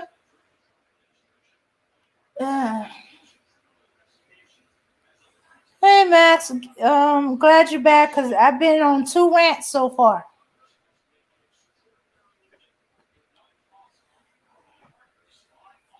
You know, I think black people. Hello. Yeah, I was looking at a statement, a comment. I think black people shouldn't let that word offend them anymore. As a matter of fact, you should use it now. You should weaponize it against the white people who want to use it. Make them pay for it. They want to use it, take them to the bank. File lawsuits. Get paid. Since they want to be hateful, make the hate work for you. I don't think you should put your hands on them and risk getting killed or get sent to jail for a long period of time. Nah, get paid. I wish somebody would be. White folks are scared to say the N-word around me. I wish they would. I know what to do. I hear the N-word. I'm calling the lawyer. I'm recording. I'm taking photographs. I'm calling the lawyer. I'm getting paid. I'm adding in pain and suffering, black rage, all of it. Post-traumatic slave syndrome, everything. I'm in shock. I'm having nightmares of my ancestors being lynched, calling nigga. I'm adding in everything, and I'm getting paid.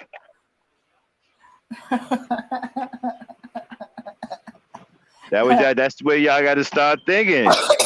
It's time to, oh, you said the N-word. Oh, it's time to get paid. Get about going to jail. Get all that. It's time to get paid. They got money. Hit them where it hurts. All they care about is money and killing. Get that paper. All of them that want to have the N-word on their record, they traumatize millions of black folks. I was telling this dude, right? He said, man, that white boy hit me. I'm going to beat his ass. I said, yeah. I said, if he hit me, I'm going to sue his ass. He was like, what? I said, you ain't going to put your hands? Nope. Man, let one of these white folks put their hands on me. I'm laying down. They're calling the police. They're calling the ambulance. I'm hurt. Everything is messed up.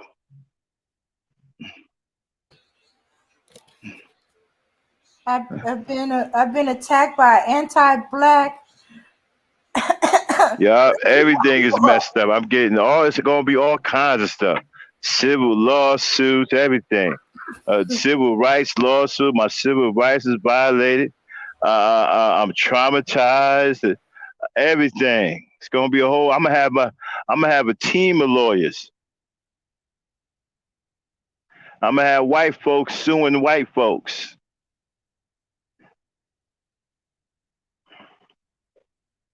You got to get that money, man. Don't put your life in jeopardy. You don't have any power right now, so you got to make use of what status you do have. They wanna call you the N word. Okay, it's gonna call. You know what? I used to work for this white dude. I said, listen, and I know he wanted to call me the N word, right? So I tell you what, put an extra $500 a week in my check. You can call me the N word all week. He almost went for it. Oh, that's really racist. And he thought about it. He even tried to negotiate. He said, "What about $250?" Nah, $500 a week plus an extra $50 for every time you say it after 6 p.m. Yeah. Yeah, man. Yo, man, I'm down to negotiate deals with white folks. They always weaponize the stuff against us. Hey, listen, man, I know you're a racist, right? Listen, I tell you what. Let's come to some kind of financial situation.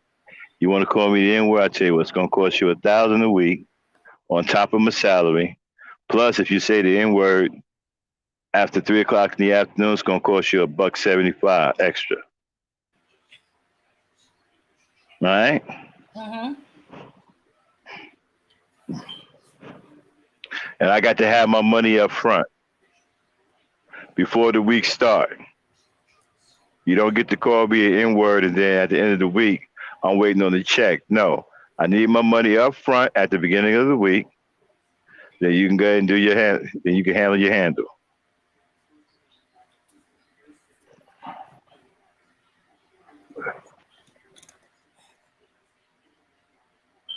Oh my goodness.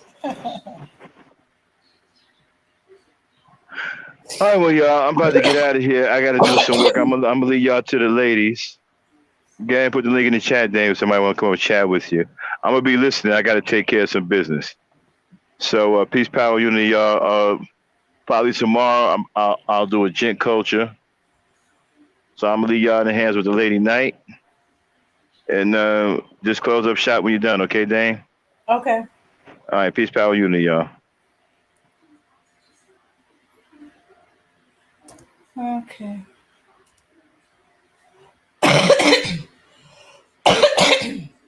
There's the link. Okay, there you go. All right. I thought the legal system more times did not work against us. Well, so as I was ranting, raving about that,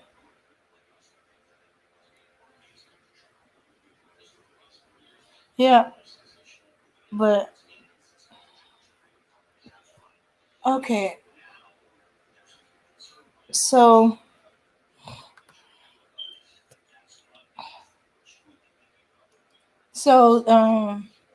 okay, where was I when Max came back? Yeah.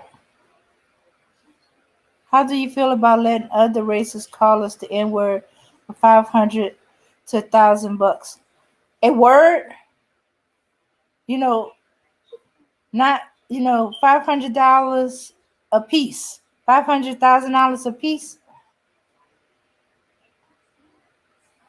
So you pay me up front $1,000, or how many times you gonna say the N-word? Times, if you're gonna say it once, give me my $1,000 up front. You gonna say it 5 or so times? Give me 5,000. I don't know. Yeah, it's hard. No, for you, true. Hey, bro, speak. Hey, how's it going? Okay, hold on just a sec.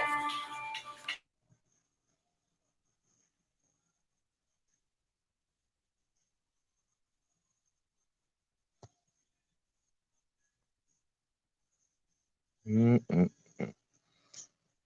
So we So, let okay, I'm back. oh So, trying to see if anybody else is gonna answer true question. But go ahead, bro, speak. Good to see you. good to see you too.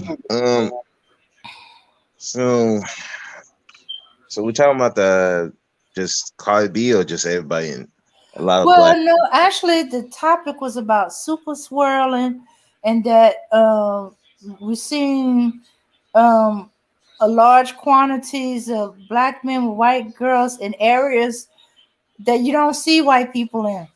You know, areas black, all black neighborhoods that's rough. It's like they're being imported in. Well, yeah, I mean, because the lure of the black penis, they be, I mean, those women be everywhere. White women be going everywhere, man. Especially now, with the whole thing with feminism and all that. Shoot, they just end up everywhere. You be thinking, how do you get here? Why are you here? You ain't supposed to be here, but they end up there. And, Yeah. it's just it's amazing to me.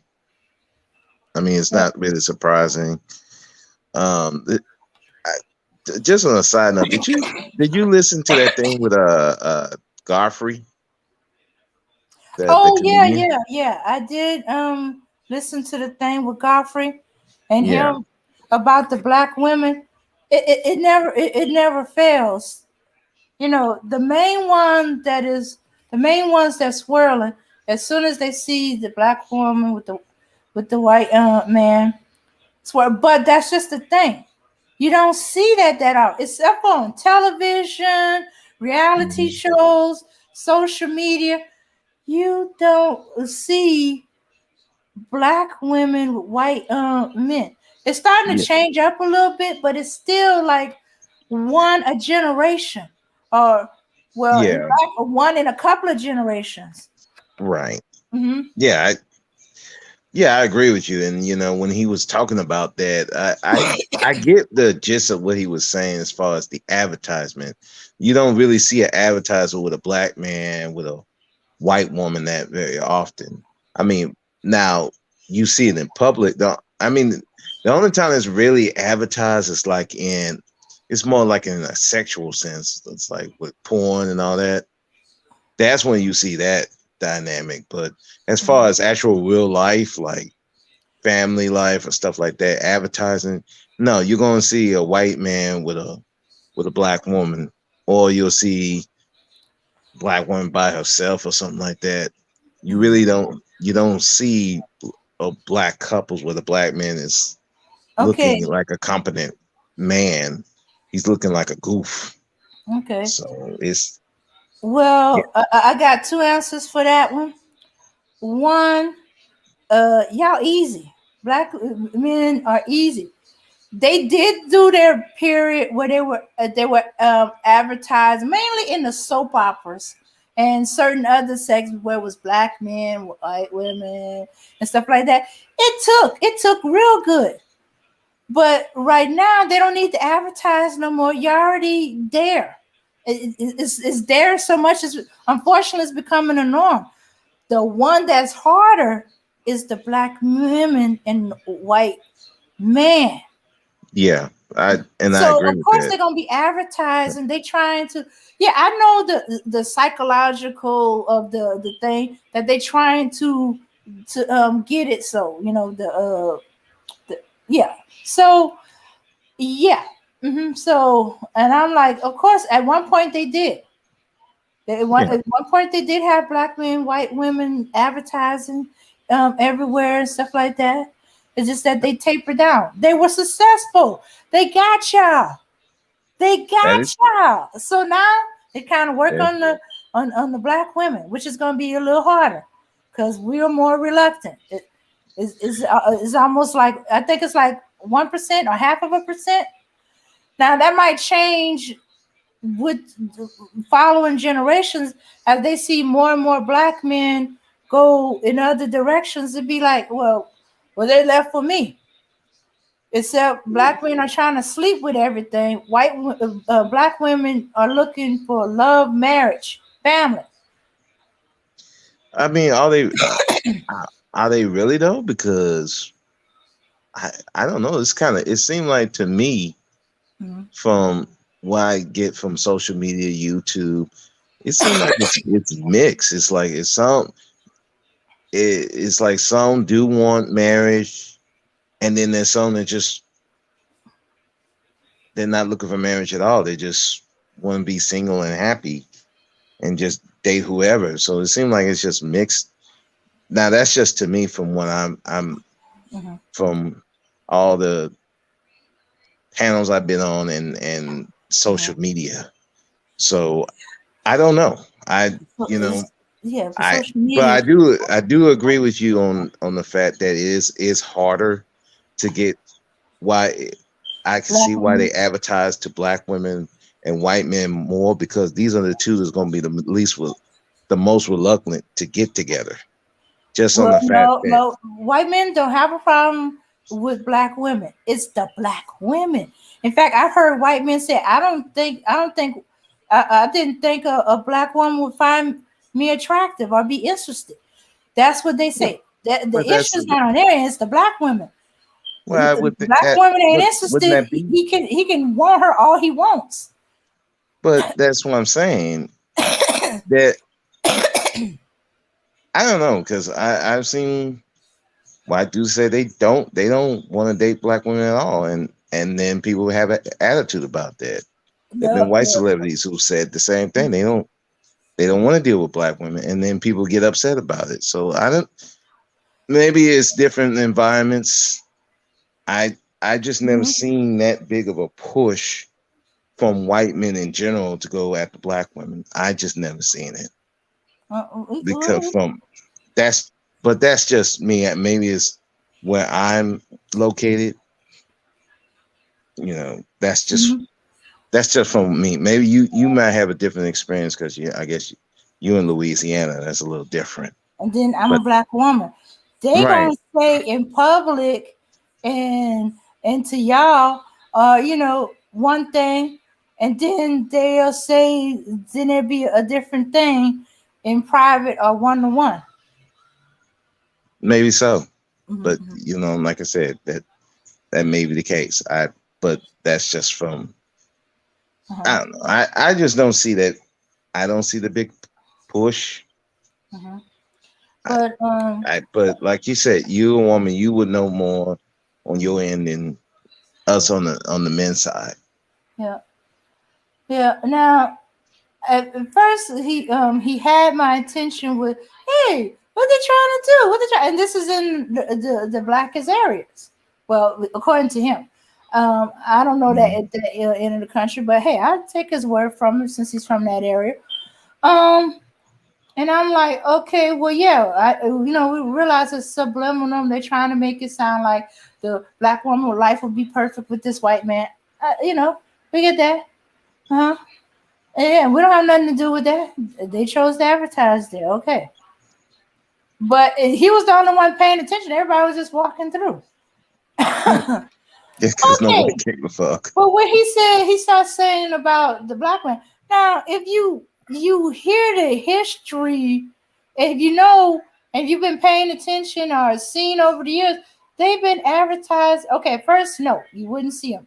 But then over the years, we've been seeing black men, white women in the soap operas, in the reality shows, in the different genres. And then it don't help that the athletes and the famous people, all famous black people, white.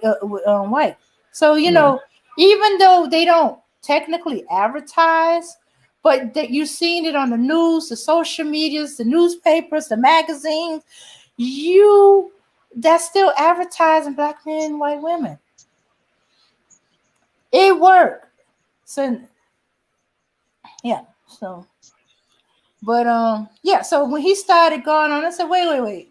Then he started jumping on the black women and stuff like that. And I'm thinking, wait a minute. You are the biggest swirler. You even said to people and black men, hey, in this day and age, why should you get married? You got the whole bounty for especially if you travel, of all ethnic groups of women. So why would you? Settle down, get married and stuff like that. So, okay, take that into a female category. So female not looking to sleep, just have sex with, there are some men that do marry the non-black women, so I can get them all in one word. Yeah. But for the most part, them Negroes are looking just to get between the legs, get their thing. But black women, they looking for a family, love, family, Yeah. What? So they gonna translate that into not just sex, but into love and a family. So if you saying this to men, and then all the men are from what it seems are following this direction, and the super swirlers, what are black women do? They had the opportunity to not only all these other ethnic groups, and some of them do, because we thought for years, as other groups like Hispanic, Puerto Rican, and all that, as black, because there are mixtures of black or black of the Hispanic order. I mean, is it Hispanic, Latino? One of them, Spanish speaking black person. Anyway, so I know some women black women that marry Mexicans, Puerto Ricans, Dominicans, because they see them as close to us, because we see those black features and certain characteristics in there. But anyway, hey, we've been hit on by all kind of men. Really hit on by all kind of men, including Asian. I get hit on by Asian. He gives me extra food. I come and get a shrimp salad, and he's loading me down. My plate be heavy, and he be telling me, be flirting with me. He be trying to get with me. I was like, okay. Or I have an elderly lady that likes this particular place food. The way they do their fish or something like that, and he be loading it up, but he be flirting with me, and I'd be like, what you want? But anyway, so hey, and Asians aren't supposed to be attracted to us. Supposedly, white men ain't attracted to us, but yet you can when we one-on-one with them, or some of them just outright, they be outright flirting. They be trying. And I'd be looking at them like, hey, if they get really aggressive, I'd be like, I'm sorry, but as far as I'm concerned, you're a Ken doll.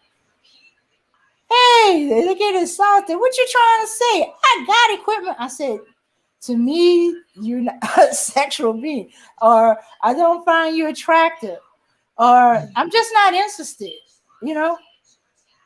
Yeah. So, black men are deluding themselves. If black women had decided to go that way, these other groups would jump on it.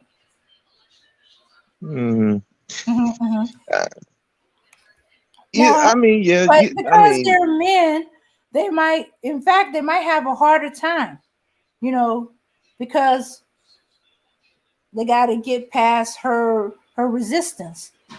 So she might um, make them have to work. What she used to do for black men, he had to get to know her, he had to have certain um, he had to meet a certain standard and all that other stuff. Well, we've been sliding with our standard, but we've been sliding with our standard with black men. We let them get away with stuff. We let them not be where they should be before they can be with us or date us or talk with us. Yeah, I do agree with that because Uh-huh. Yeah. for You for know, if well, he ain't working, he don't get to talk to you. You don't waste your time. If yeah, he, you know, and all kind of other stuff. And but we will put these standards on these other groups. You know.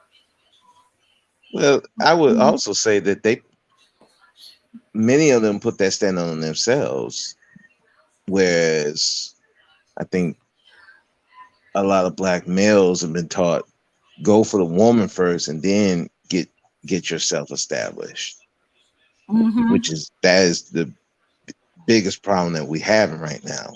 We're not trying to get ourselves established before we go after that woman. We're trying to get the woman first and then get established. We're just backwards with it. Meanwhile, the other groups they get themselves established first, then they go after the woman and get married and all kinds of stuff. But and even in those groups, you still have some bum ass dudes in that mix too. I mean, so but that's how I see it. And so, like you said, like it's Now, more on the black women end on they don't typically go after, especially the Asians. The only time I've seen black women that go after Asians if they into like anime, cosplaying, or that culture, the Japanese culture. okay. Then they go after them. But if they're not into that, yeah, they really not going for no Asian. I remember there was a book that I guess Issa Rae wrote, and she wrote that they should be going after black women should be going after Asians. That's just like, why you even write that book? You know that's not happening like that. But yeah, Yeah, well, she's gonna have to big talk them up, and they're gonna have to see proof of whatever she's talking about. yeah, But yeah, yeah, yeah. Good luck. I was like, good luck with that. That ain't and then it happening. doesn't help. I think they having an issue in Japan where they becoming I don't know what to say. Is it like extreme shyness, awkwardness, extreme awkwardness? So they not getting together, Right. like talking about. Well, I think it's that the culture is a little different. It's more they're not in certain aspects and not as assertive as even here in the West. Okay. You know, the men kind of are more assertive and kind of, and especially with black men, we're taught to be a little more assertive with trying to get with women as opposed to Japanese men. I think they're taught to be more reserved. So there's that going on too. So it's a crazy But dynamic but there. let's get off the topic of you know, because I feel like somehow we're encouraging swirling when we talk about it like that. Oh But no, trust me, yeah, I want to make that clear. I do not encourage swirling because I feel that those people are anti-black. They you can tell by their talking points, they don't like black people, period. So trust me, I care nothing for swirlers. Now, if you just interracially dating and you just dating people for whatever reason, that's who you choose. I'm fine with that. you know, it is what it is. But Swirlers, no, I hate Swirlers. Them people Well, crazy on both. well, well, the ones that be dogging out their people, yes, I don't really like that. If you want to go to the with these non-black people, okay, fine, but you don't have to dog us out as your reasons why you going with these non. You just want to go with these non-black people. Leave Right. us the rest of us out of it. You don't have to dog out your people. I think what it is, um, yeah, that they hating on that because I do have um a, I have one that married out. He's long time married, Japanese girl, and he's still about his people, but and he made it very clear that she understand about black culture, and she's not trying to be black. She's being herself and Japanese herself, and Mhm. and he's not altering himself to be more like her or more acceptable. He's still himself. I still laugh when they have arguments. Yeah, Does she yeah. be talking to Japanese when they argue? I'd just like to know. No, no, no. Actually, well, she does. She could, but no. When they argue, she's in English because she want him to understand exactly what she's saying. She's not what we got this idea of Japanese girls are shy and passive. No, no, no, no. That's not her. She said there are plenty of girls like that. She just ain't one of them. Mm. So she argues with him. Her accent get heavier though. Her accent will get heavier. And she'll throw in a few Japanese words every now and then, but he know clearly what those words mean. Yeah. But it's English. And she said, I want him to know why I'm mad at him, what I'm mad about. But that's one, and Mhm. that's the perfect thing that he's not losing what makes him him. Yeah. Mm-hmm. Even though he's dating this, he understands her culture. He lets her be in her culture Mm-hmm. without trying to change himself to meet her, and she's not changing herself to meet him. That is the perfect way to do it. Uh-huh. Unfortunately, we got a lot of people who, one, they don't like themselves, they don't like black people, Mm-hmm. and so when they go to these other cultures, they change themselves entirely, Yeah. and that's the thing. I can't stand people like that because it's like Yeah. you are who you are. Don't change who you are. Don't be running to these other groups and lose yourself because you're just running into a trap because you don't know what these people, you don't understand their culture. You don't know that there are some bad elements in that culture. Mm-hmm. I mean, but you running into there because you want to run from black people, the men and the women. I knew there was this one girl. I mean, she dated some thugs, treated her badly. So she decided to go with some white dudes, but she dated the same type of dude, the thugs. Mm-hmm. And I mean, the stories that I heard about this chick and these white dudes, and it was embarrassing. And she ended up going back to a black guy. Mm-hmm. So it's like Yeah. you did all that, and instead of changing yourself to pick either a better quality of black person or a better quality of the non-black, you still dealing with the same type of person.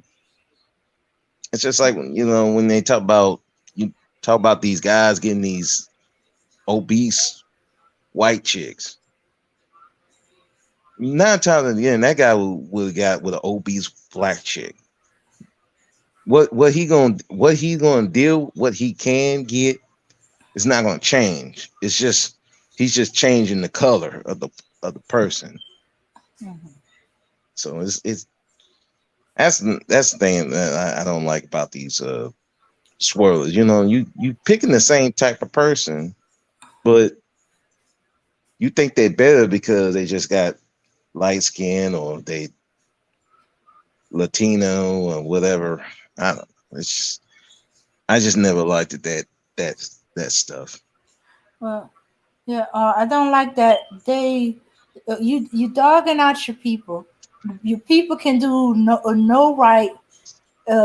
Everything Mm, about your people is negative, and you mm. big up in the other group, and they can't do no wrong. And, and you put them on a pedestal or uh, Yeah, yeah, that irritates me the hell out of me. I mean, yeah, it just and I agree with you, especially with some of these black males be big up in these other races of women.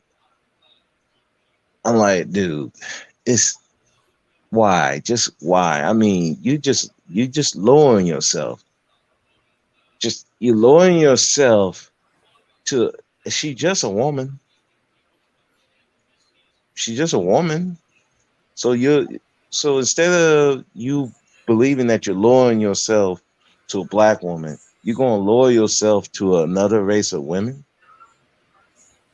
and you think these people don't see that. hey Trinity, Hey,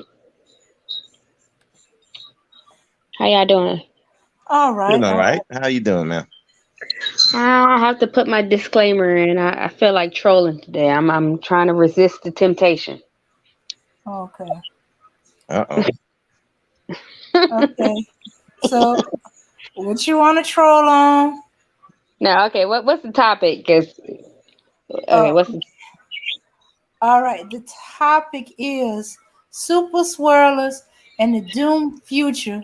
In parentheses, institutionalize interracialism. well? Okay, you just said a whole lot of things I understand, but as far as the swirling thing, I just came from a divestment channel, and because I watch all channels. I be first in every channel. Like most. And so I went to this quote unquote divestment channel that they really hate black men. I mean, it's really serious. And even though I don't agree with a lot of their sentiments, um, I decided to hop up on the channel, because it was really weird to me because hold on, because it's like there's no on these hate. I call them hate, but who knows what you can categorize them as. But I categorize them as hate channels. Whether it's like extreme men hating women or women hating men, I categorize them as the same thing, just on opposite spectrums. However, I went on this channel where a lot of these black ladies don't like these black men, and so I already knew what I was getting myself into by just hopping up on there.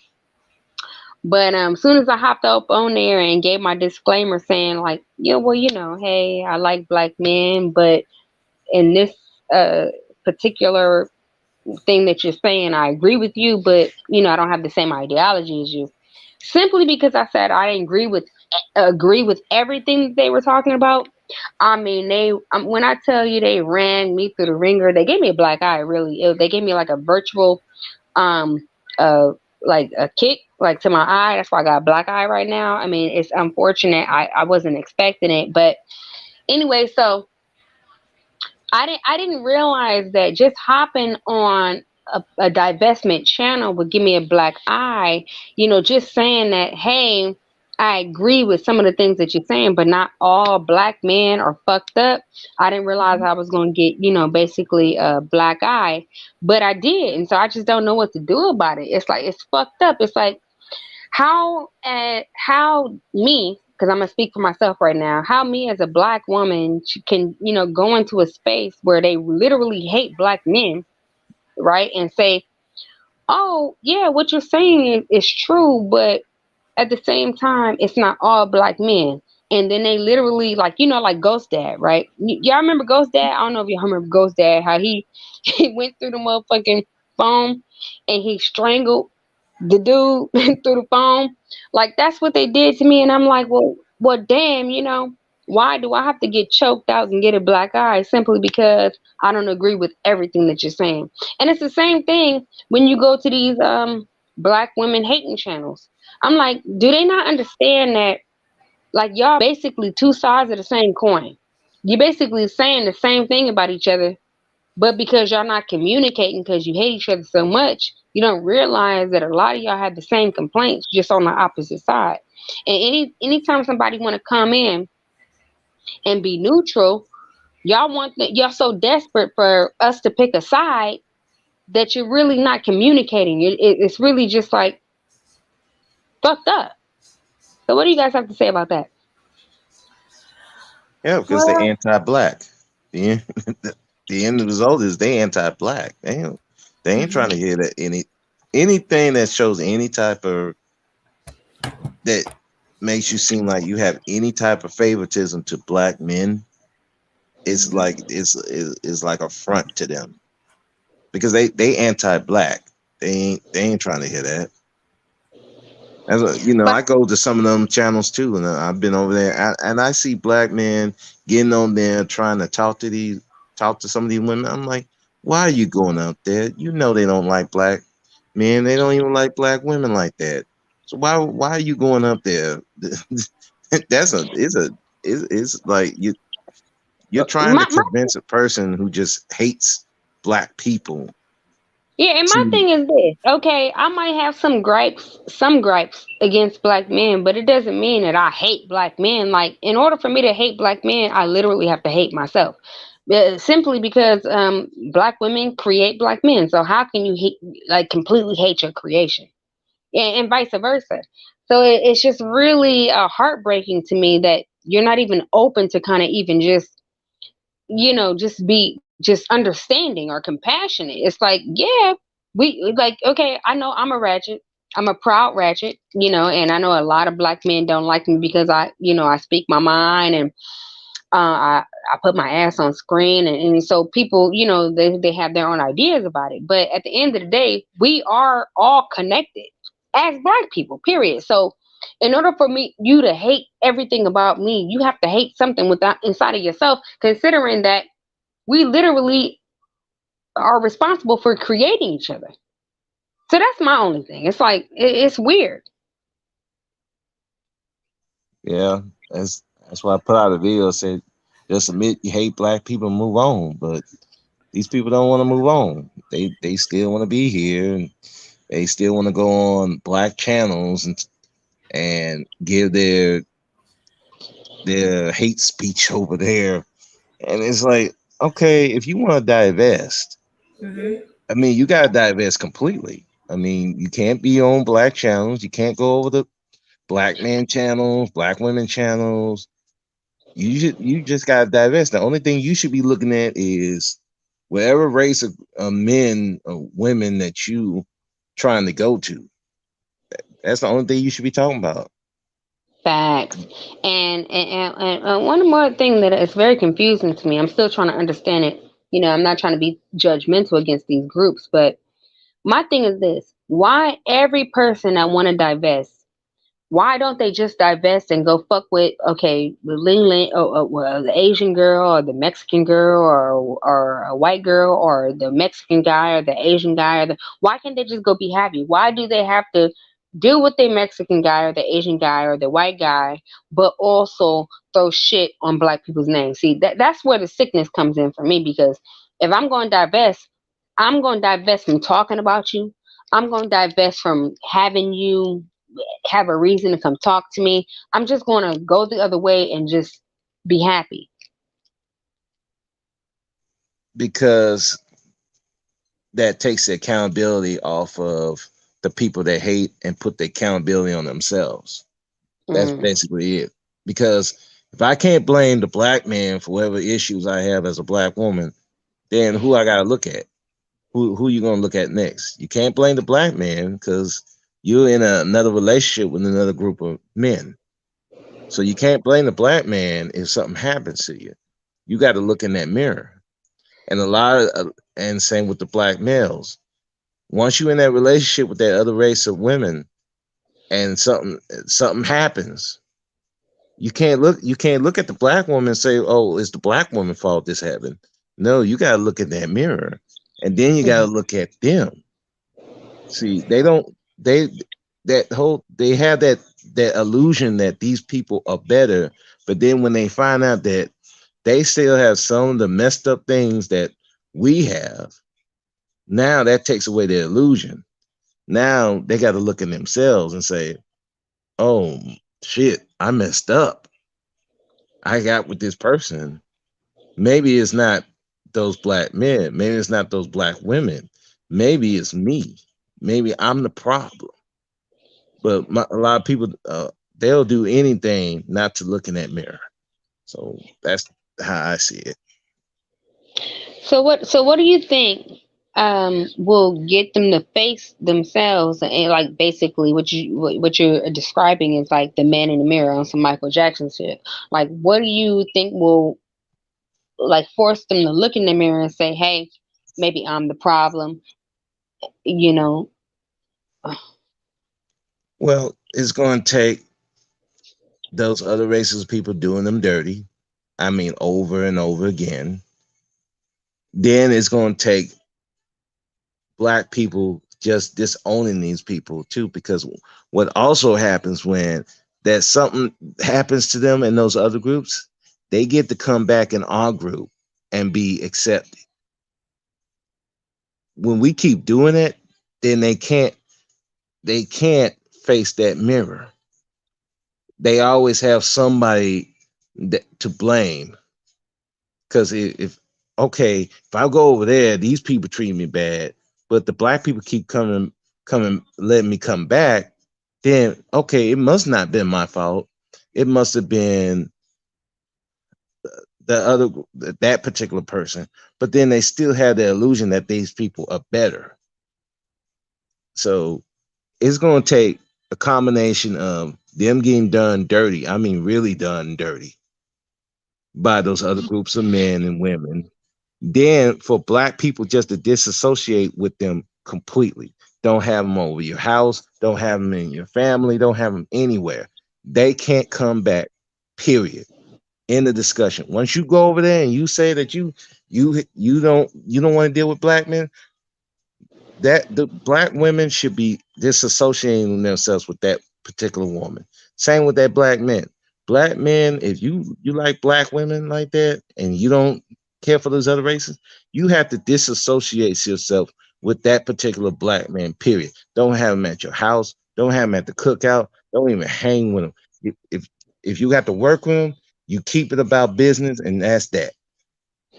Well, Yeah, I agree with go you ahead. as far as shutting that revolving door, but at the same time, we are, even though we have like this small community with Black people on YouTube and in our spaces, it's kind of it's not really realistic not to deal with white people and to disassociate Black people just because they deal with white people. But I think that it'd be more realistic for us to disassociate Black people who go and intermingle with other groups of races, and then they diminish or they try to down Black people and then try to come back. Now, I don't, at the end of the day, I'm like, okay, we all Black and we all dealing with, when you go to work, you're dealing with other groups of people. When you go outside, you're dealing with other groups of people. It's not realistic for you not to deal with other groups of people. But my problem is when you go deal with other groups of people, but then you use them as a weapon as to like start to voice your opinions as to why Black people don't measure up, as to why Black men or Black women don't, they don't qualify or they, they have a problem. I think once you do that, I think that's when, what I'm saying, it's a problem, because then letting you back in, you're literally an enemy. You know what I'm saying? Yeah, like everybody have to, let's be adults about it. We're gonna have to deal with other groups of people to survive. That's just the society that we're in. But when you go over there and then you start diminishing black people in a whole are acting as though, you something, which is fine. You could be something, but you acting as though you're trying to put other black people down, and then you try to come back when shit don't work out for you. That for me, that's like when black people should close the revolving door. You know what I'm saying? Like, but Right. I That's what. don't know. Yeah, that's what I was saying. Oh, Yeah, that's what I've been. That's what I was saying. If you're a black person, you go over there and you show that you hate black women, black men. If something over there happens to you, no, you can't come back over here. And that should. And like I said, you have. The thing is, you have to cut off friends, family members. I mean, the only thing you should have with them is if you had a job where you had to deal with that particular person. I mean, you keep it business only. That's it. Other than no, that, yeah, so let me be clear. What I'm trying to say is, okay, for instance, a black woman or a black man. Let's say that they're okay. Let's say you go into a re- interrelationship, yeah, relationship with a person. Okay, that's fine. Nobody's judging you for that. Find love where you can find love. But while you're over there doing your thing, if you decide to look back and try to make it seem like black people just ain't measuring up, and that's why you with that white person or you with that whatever, I think that that's when black people should close the revolving door. But if you went, if you over there and you just, doing your thing or whatever, you grew up around white people or Asian people, whatever, and you just doing your thing, and then you decide, to explore your options, whatever. But my problem is when black people go over to those spaces and then they start to make other, they start to be vocal about how, why they over there, as far as like, because these people don't measure up. That's what I'm talking about. And then letting them back in as giving them a safe haven. That's what I don't like, me personally. yeah, yeah. I I think we're saying the same thing. I agree with you as far as that. I mean, now, like, let me be clear. If you just interracially dating, you find somebody of another race, and you don't diss your people, you don't say nothing bad, nothing like that. You just that's who you find. I'm like, no, that's fine. I don't have no problem having them in it. They can come back, no problem. If something happened to you, they can come back, no problem. Because you just went over there, that's just you happen to find. Like I was saying, it's the people that you hating black people for whatever happened to you, and you go over there and then you just hating on your people, you disrespecting your people. You want to say that they're the worst. I picked them because black men didn't measure up or black women didn't measure up. And then, like I said, something happened to you. No, you can't come back. No, you just stay over there. So I mean, we're saying the same thing. Okay. Yeah. Because it's really disheartening, you know what I'm saying? Because I'm just like, I understand people gotta find love wherever wherever you find love, it is what it is. It's cool. You gotta do business where you do business. But the only people that I really shut out my life are the people that, what I'm saying, like literally make it a point to go against mine. That's what I have a problem with. Right. Mhm. Yeah, you gotta be able to, and that's kind of like the biggest problem that black people have. Is like we want to be so.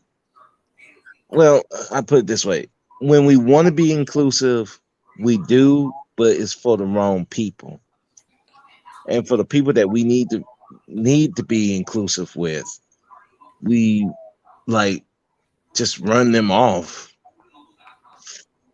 for no reason other than we just don't like that person. So, and that's the thing that I see a lot. It's like, okay, you let this person who's shown to disrespect black people and your only crime, you pick this, you let this person back in who has shown to disrespect black people, but you cool with them because of whatever reason. But this person that has shown that they had, at the very least, don't disrespect black people. They just found somebody else outside the race, but you want to get on their case, and you don't even want to. You don't want to. You want to badmouth them, disrespect them. They can't be.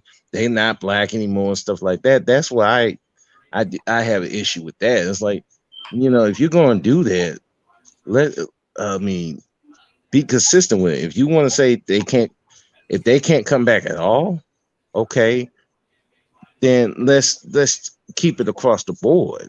You can't pick and choose when you want to have that narrative.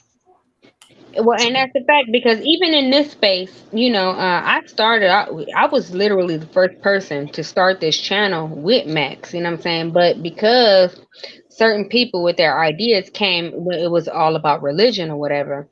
And so they basically, not Max, but it was basically influences from the chat, basically like, oh, we don't fuck with her because my religious beliefs or whatever, I'm not with that Christian shit and all of that. And so, their mindset, they was pushing back on me, basically that I had a voice on there, and instead of me folding, I stand 10 toes down, and I even had to leave for a little while, and I came back, when shit calmed down. But see, I don't agree with going against black people simply because they don't have the same religion as you, or because they don't speak the same language as you, or they don't hold the same geographical location as you, or whatever. And so I had to stand 10 toes down on it, and I really fought in this space to have my voice in this space as an individual. But a lot of people was going against me simply because of my religious beliefs or whatever, and that was heartbreaking for me. But now it's cool. But at the same time, this is what goes on all the time. We fight other black people simply because they don't think like us. They don't have the same political views as us. They don't have the same religious beliefs as us. They don't have the same economical socioeconomic standing as us, and so that's how we separate ourselves against black people, and so now we in like a really comfortable space, especially on this platform. But it's really hard when you're talking to other black people, and they may not necessarily think like you, but you have the same destination, you have the same goal, and you can get caught up in those minute details, and then you start fighting over those minute details, not even understanding that, hey, we're going in the same way, we're going in the same direction. Why are you fighting me? We're on the same team, Yeah, yeah. It's usually over petty stuff. Like, okay, so like you said, the Christian thing. I was a Baptist. I'm not no more. I don't have nothing against the religion, but it was just certain people in that who really they say they follow it, the Bible and all that, but then you look at what they do outside of it, and it's just like, okay, no, y'all just playing.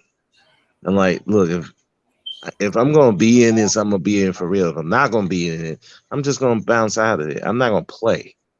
And I think that a lot of people do play with some of their beliefs. They play with it, but when it's beneficial for them, they'll play that role. But when it's not beneficial, then they want to be, oh, I'm not this. So I'm like, nah, I'm not with that playing thing. If I'm gonna be in it, I'm gonna be in it for real. If I'm not, I'm just not. And you're not gonna convince me to do otherwise, because that's just no. I don't. I'm not with that playing stuff. And a lot of people do play. right. Well, I'm a get off of here. Thank you, Trinity Time Travels, and I'm out. Thank you so much for having me up, and it was nice talking to you guys. Nice talking to you, Trinity. All right, bye. Bye-bye. Okay, let's see. Yeah. You know, every time I hear more and more about swirling and some of the mindset of people, beginning to wonder if it's a mental thing. Probably it is. I really think it is because I mean, like you said, you see it from the men's side, and I've seen it from the women's side, and I'm like, man, it's like y'all both saying the same stuff. You just anti-black. Just say that, and let's keep it pushing. Just that's all you got to say. Hey, just let's tell the truth. You anti-black. You don't want to see black love because you never were able to get it. Just say that, keep it moving. But we know why, because you want someone to fall back on. And as long as they have people that they can fall back on, it's gonna keep going. I think if we cut these people off completely, and and it's going to be difficult because some of them are family members, some of Mm-hmm. them are friends that you know. But if you don't cut these people off completely, it's going to keep going, and it's going to cause more confusion and battles between black men and black women, especially online, than we need to, because right now, I mean, shoot, there's so much stuff going on right now that if we were together, we can really fix. But we can't because we got these super swirlers up in the mix, getting in each side's ear and still causing this whole division to keep on going. And I don't know, it's causing a big problem. And Yeah, yeah, yeah, yeah. But but now it's getting to okay. Okay, certain generations they grew up, they dated, they married black women, and even though they went the white way, they went they went found them a Becky for a while, and they come back. Um, but we get there's a generation they never dated black, they never got involved romantically, sexually with black women. What's gonna happen there? You know, they have experiences. This generation ain't gonna have any experience with black women, or it appears that way because they already going towards Becky, and it's probably warping how they deal with women because Becky has her way and we have our way. We're different. mm, Mm-hmm. She's yeah, either oh well, I mean, there's some basic things that all women have, but the nuances with them and black women, yeah, there's some differences that you have to account for. mm-hmm. And yeah, I don't know, those particular guys who never dated black women, yeah, I think they are just gonna stay away from black women, period. Mm-hmm. I Mm-hmm. mean, that's just because look, if they never dated them, they don't know how to deal with them, and you know, uh, Mm-hmm. and you know, most guys they know what they can deal with and they can't. So Mm-hmm. they probably they'll probably just, if they can't get a Becky, they may go with a Latina, maybe an Asian, but they're probably, unless I would say that unless they're working around black women and get to know them on that level, Mhm. then probably more likely they're probably not going to date a black woman. Mhm. Mhm. You know, Yeah. I, and then those ones, and if they're critical of black women, those are the ones you got to get kicked out the group. And like, hey, whoa, bro, you never dated a black woman. Uh, no, you can't be talking about black women. Get out of here. Mhm. That's what we should be. That what should be done. But Okay. this is YouTube, Wait a minute. and Have you ever dated a black woman? Well, no. But I see the way I see black. Get out. no, you gotta go, bro. No, You gotta go, no, bro. no, gotta go. You No, know. no, You you know, can't. We can't have this conversation. conversation. Now, if you want to teach me how to deal with a Becky or a Mei Ling or a Serena, okay, hey, good. We can have that conversation. But when we talking about black women, now you got to go over there. Mhm. No. You can't come up here. No. We don't need your opinion. Just go over there. Stay over there. Go over there. We're good. Okay. That good. So anyway, black women. Yeah. Okay, but because of this, they, they breed. They, I hate to use the word breed, but they pretty much are. That means Yeah. all the kids are gonna be mixed. Yeah, unless you raising them in the black community with black people, your black family and stuff like that, they are going to see or associate themselves as more white. Or And we mix know the one of the white two. community ain't gonna really accept them as white No. unless they can pass. Yeah, they really, really light. Hmm. Yeah. Yeah, that's that's one of the things that when you do something like that, when you date out, marry, and have children out, yeah, that's the risk. If you're whether you're a black man, black woman, if you're not teaching that son and daughter about their blackness, they'll lose it because again, we're not the ones in power. The white people are in power, especially in this country. So they're gonna know more about the white side than they're gonna know about the black side. So or if they see the black side, all they're gonna see is the negatives. They're not Yeah. gonna see the positives. Hmm. And so they will be like, oh, I don't want to be them. Hmm. And so yeah, I mean, Hmm.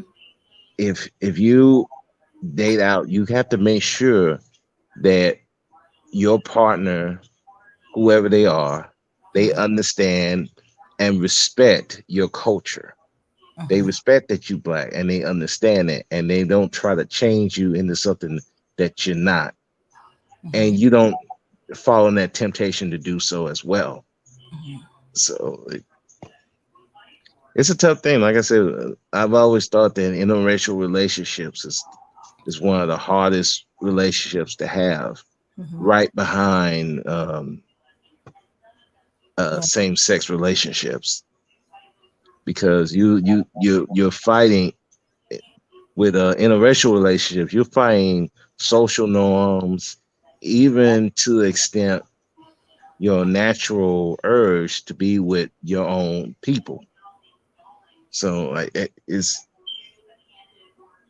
it's I mean, God bless you if you do that. I mean, but man, Oh. you really got to be careful Hmm. doing it because I mean, if you're not in your children's life teaching them both sides of their heritage, one's going to get lost out, and usually it's going to be the more dominant side is going to win out. So, Okay. Hold on a second. Why is Troop Winch going, coming and going? 1 minute his name is Blue, and that's something with YouTube. Him and Briggs, It's been doing that. They are our moderators. They down as our moderators, but the wrench goes in and out. Yeah, we've been having problems with YouTube ever since we caught them hiding some of our people from the channel. Yeah, yeah, yeah. YouTube is very sneaky. Tried to hide you and Briggs from the channel. That's why you weren't wrenched for a while. We had to re-wrench you and Briggs. But True, I don't get it. He's in there. He's in there, and you're right. 1 minute he's mod, and 1 minute he's not. But he's mod. It's just something YouTube is doing. Yeah, YouTube be on some crazy stuff, man. I don't know. They be doing some crazy stuff, Right. and it seems like it's random. They do that with certain people, Yeah. and so Okay, being followed or mentally monkey see monkey do, just phrase. I don't think we're monkeys. Okay. History repeating said I think we're gonna be whitewashed. Yeah, although I do know someone like see, there's one woman I know. Both her sons are married and had children with white women, so her grandchildren are mixed. Even though they look, they look black. Only one of her grandsons is, I guess you could say, straight black, because one of her sons had a thing when he was a teenager, got a girl pregnant. So yeah, but she wasn't about to lose her grandkids or have them confused. So she interact and very heavily involved in their lives, especially the grandsons. Because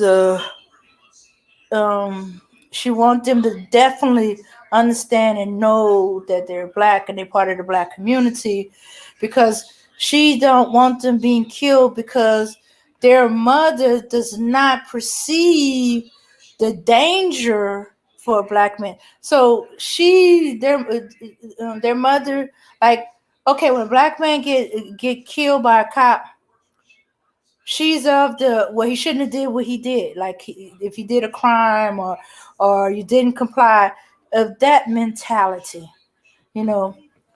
So she believed oh, okay, well, he's resisting the cop and things happen, all kind of stuff. So she wants them to very understand.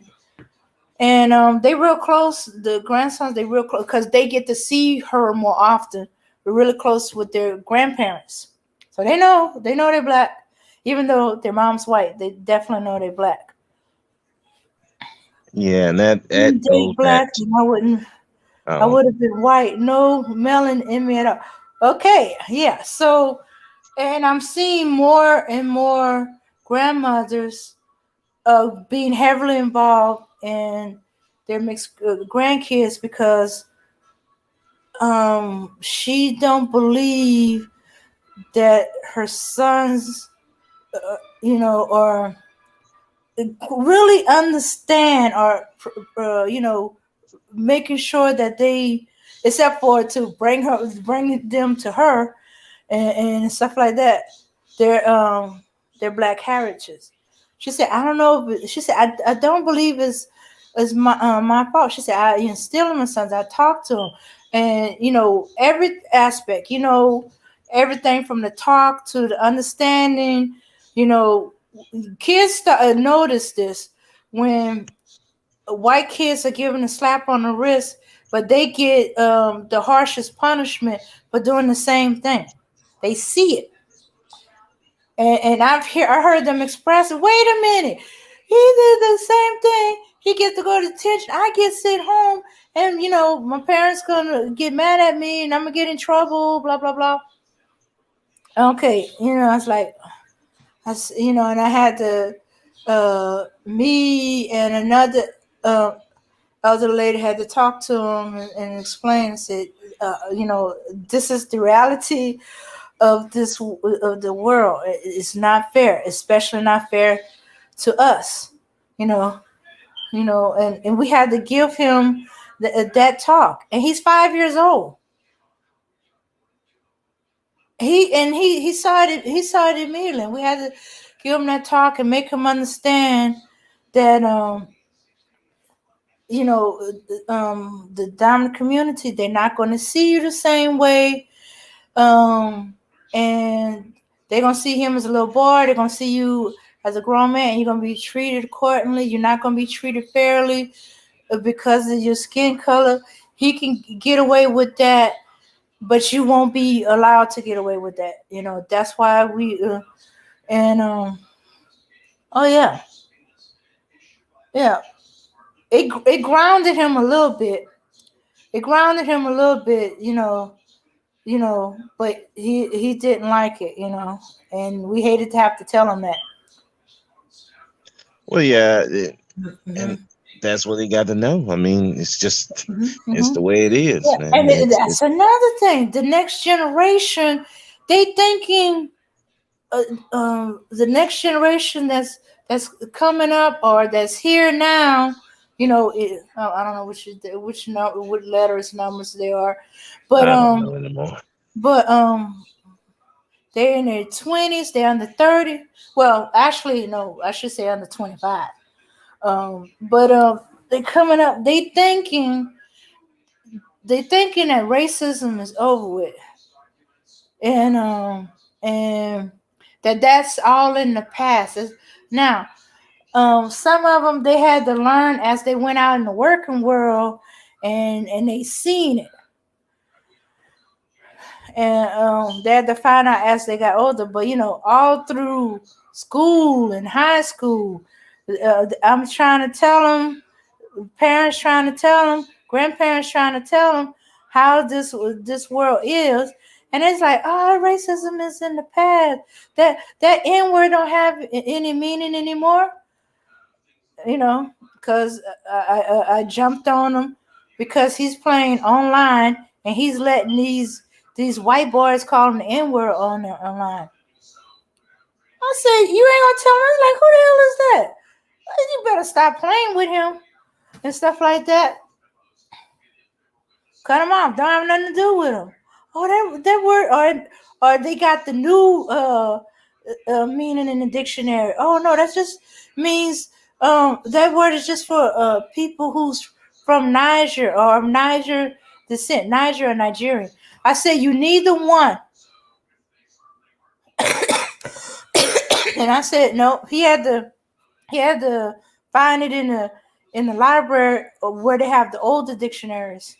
Yeah, libraries don't be updating their stuff, their reference section often enough, especially in small towns. And then he saw the real meaning of that word.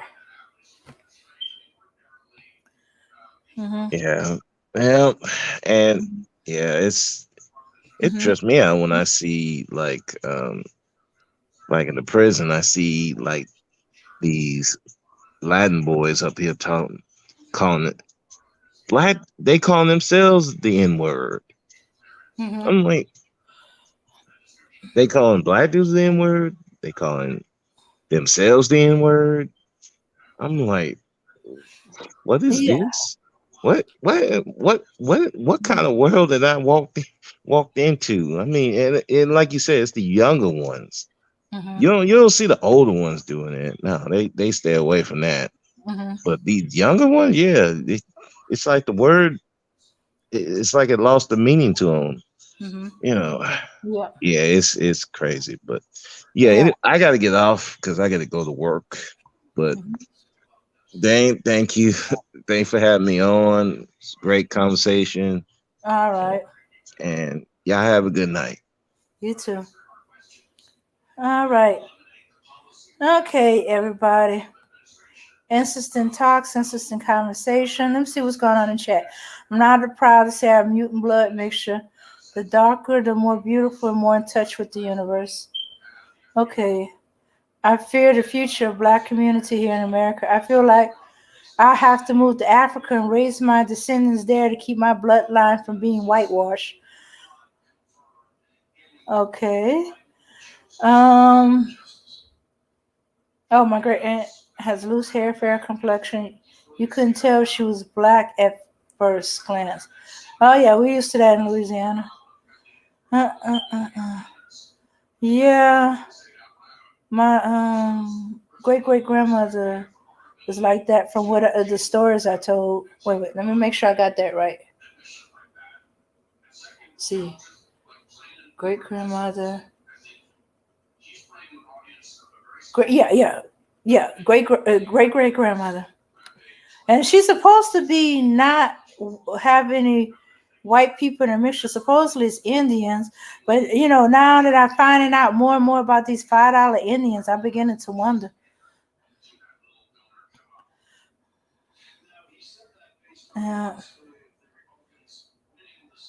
Yeah, so we got various shades in my family tree. I have a cousin. If she chooses to, she can pass for white. Every now and then, somebody thinks she's either Greek or or Jewish. And in fact, I remember when she was doing headshots for acting jobs. I was like, what's up with the white girl pictures? And she said, hey, I wanted to show that I'm versatile. I was like, huh. But they know you're Black, right? I said, I'm just checking. Mm-hmm. Yeah. So, yeah. But hey, don't think other parts of the diaspora don't have that admixture neither. It's just that over there, Black outnumber white. So that admixture get buried.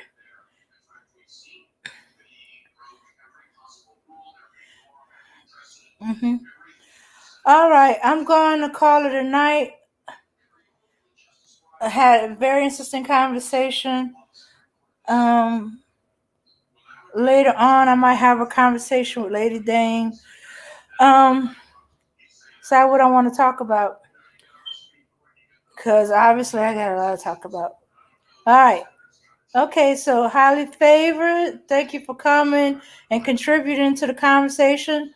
Truth is, um, don't think because you don't see yourself in blue sometime that we're unwrenching you. We're not unwrenching you.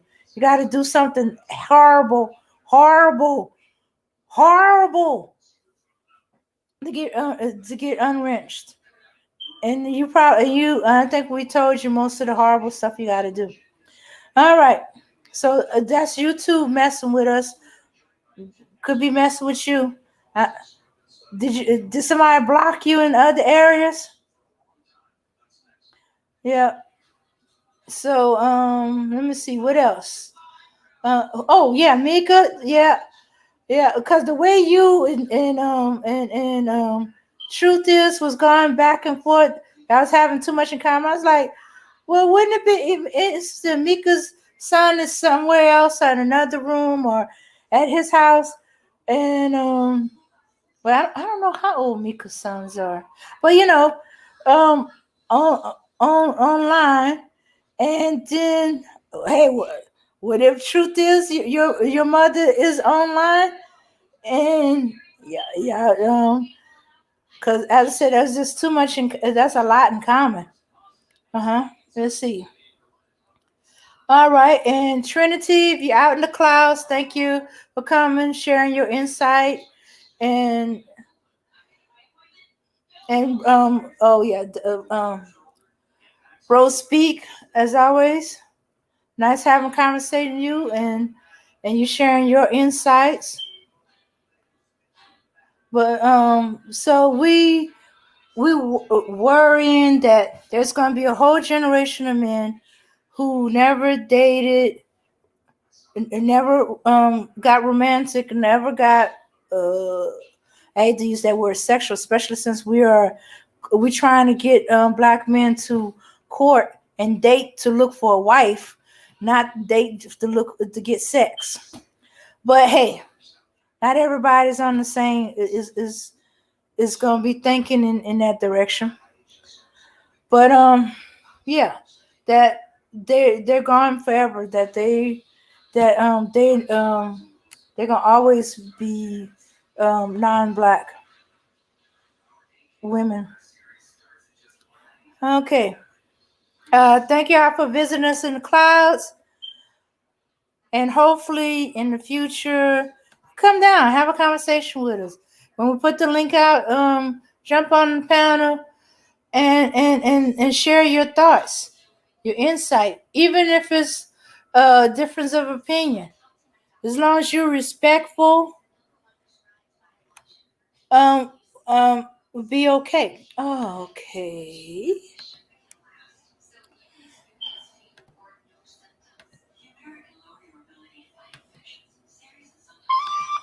Yeah. Sorry, I was checking something.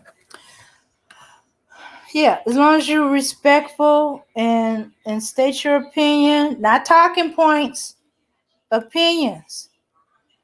If you're gonna come with talking points, you better come with facts to back it up,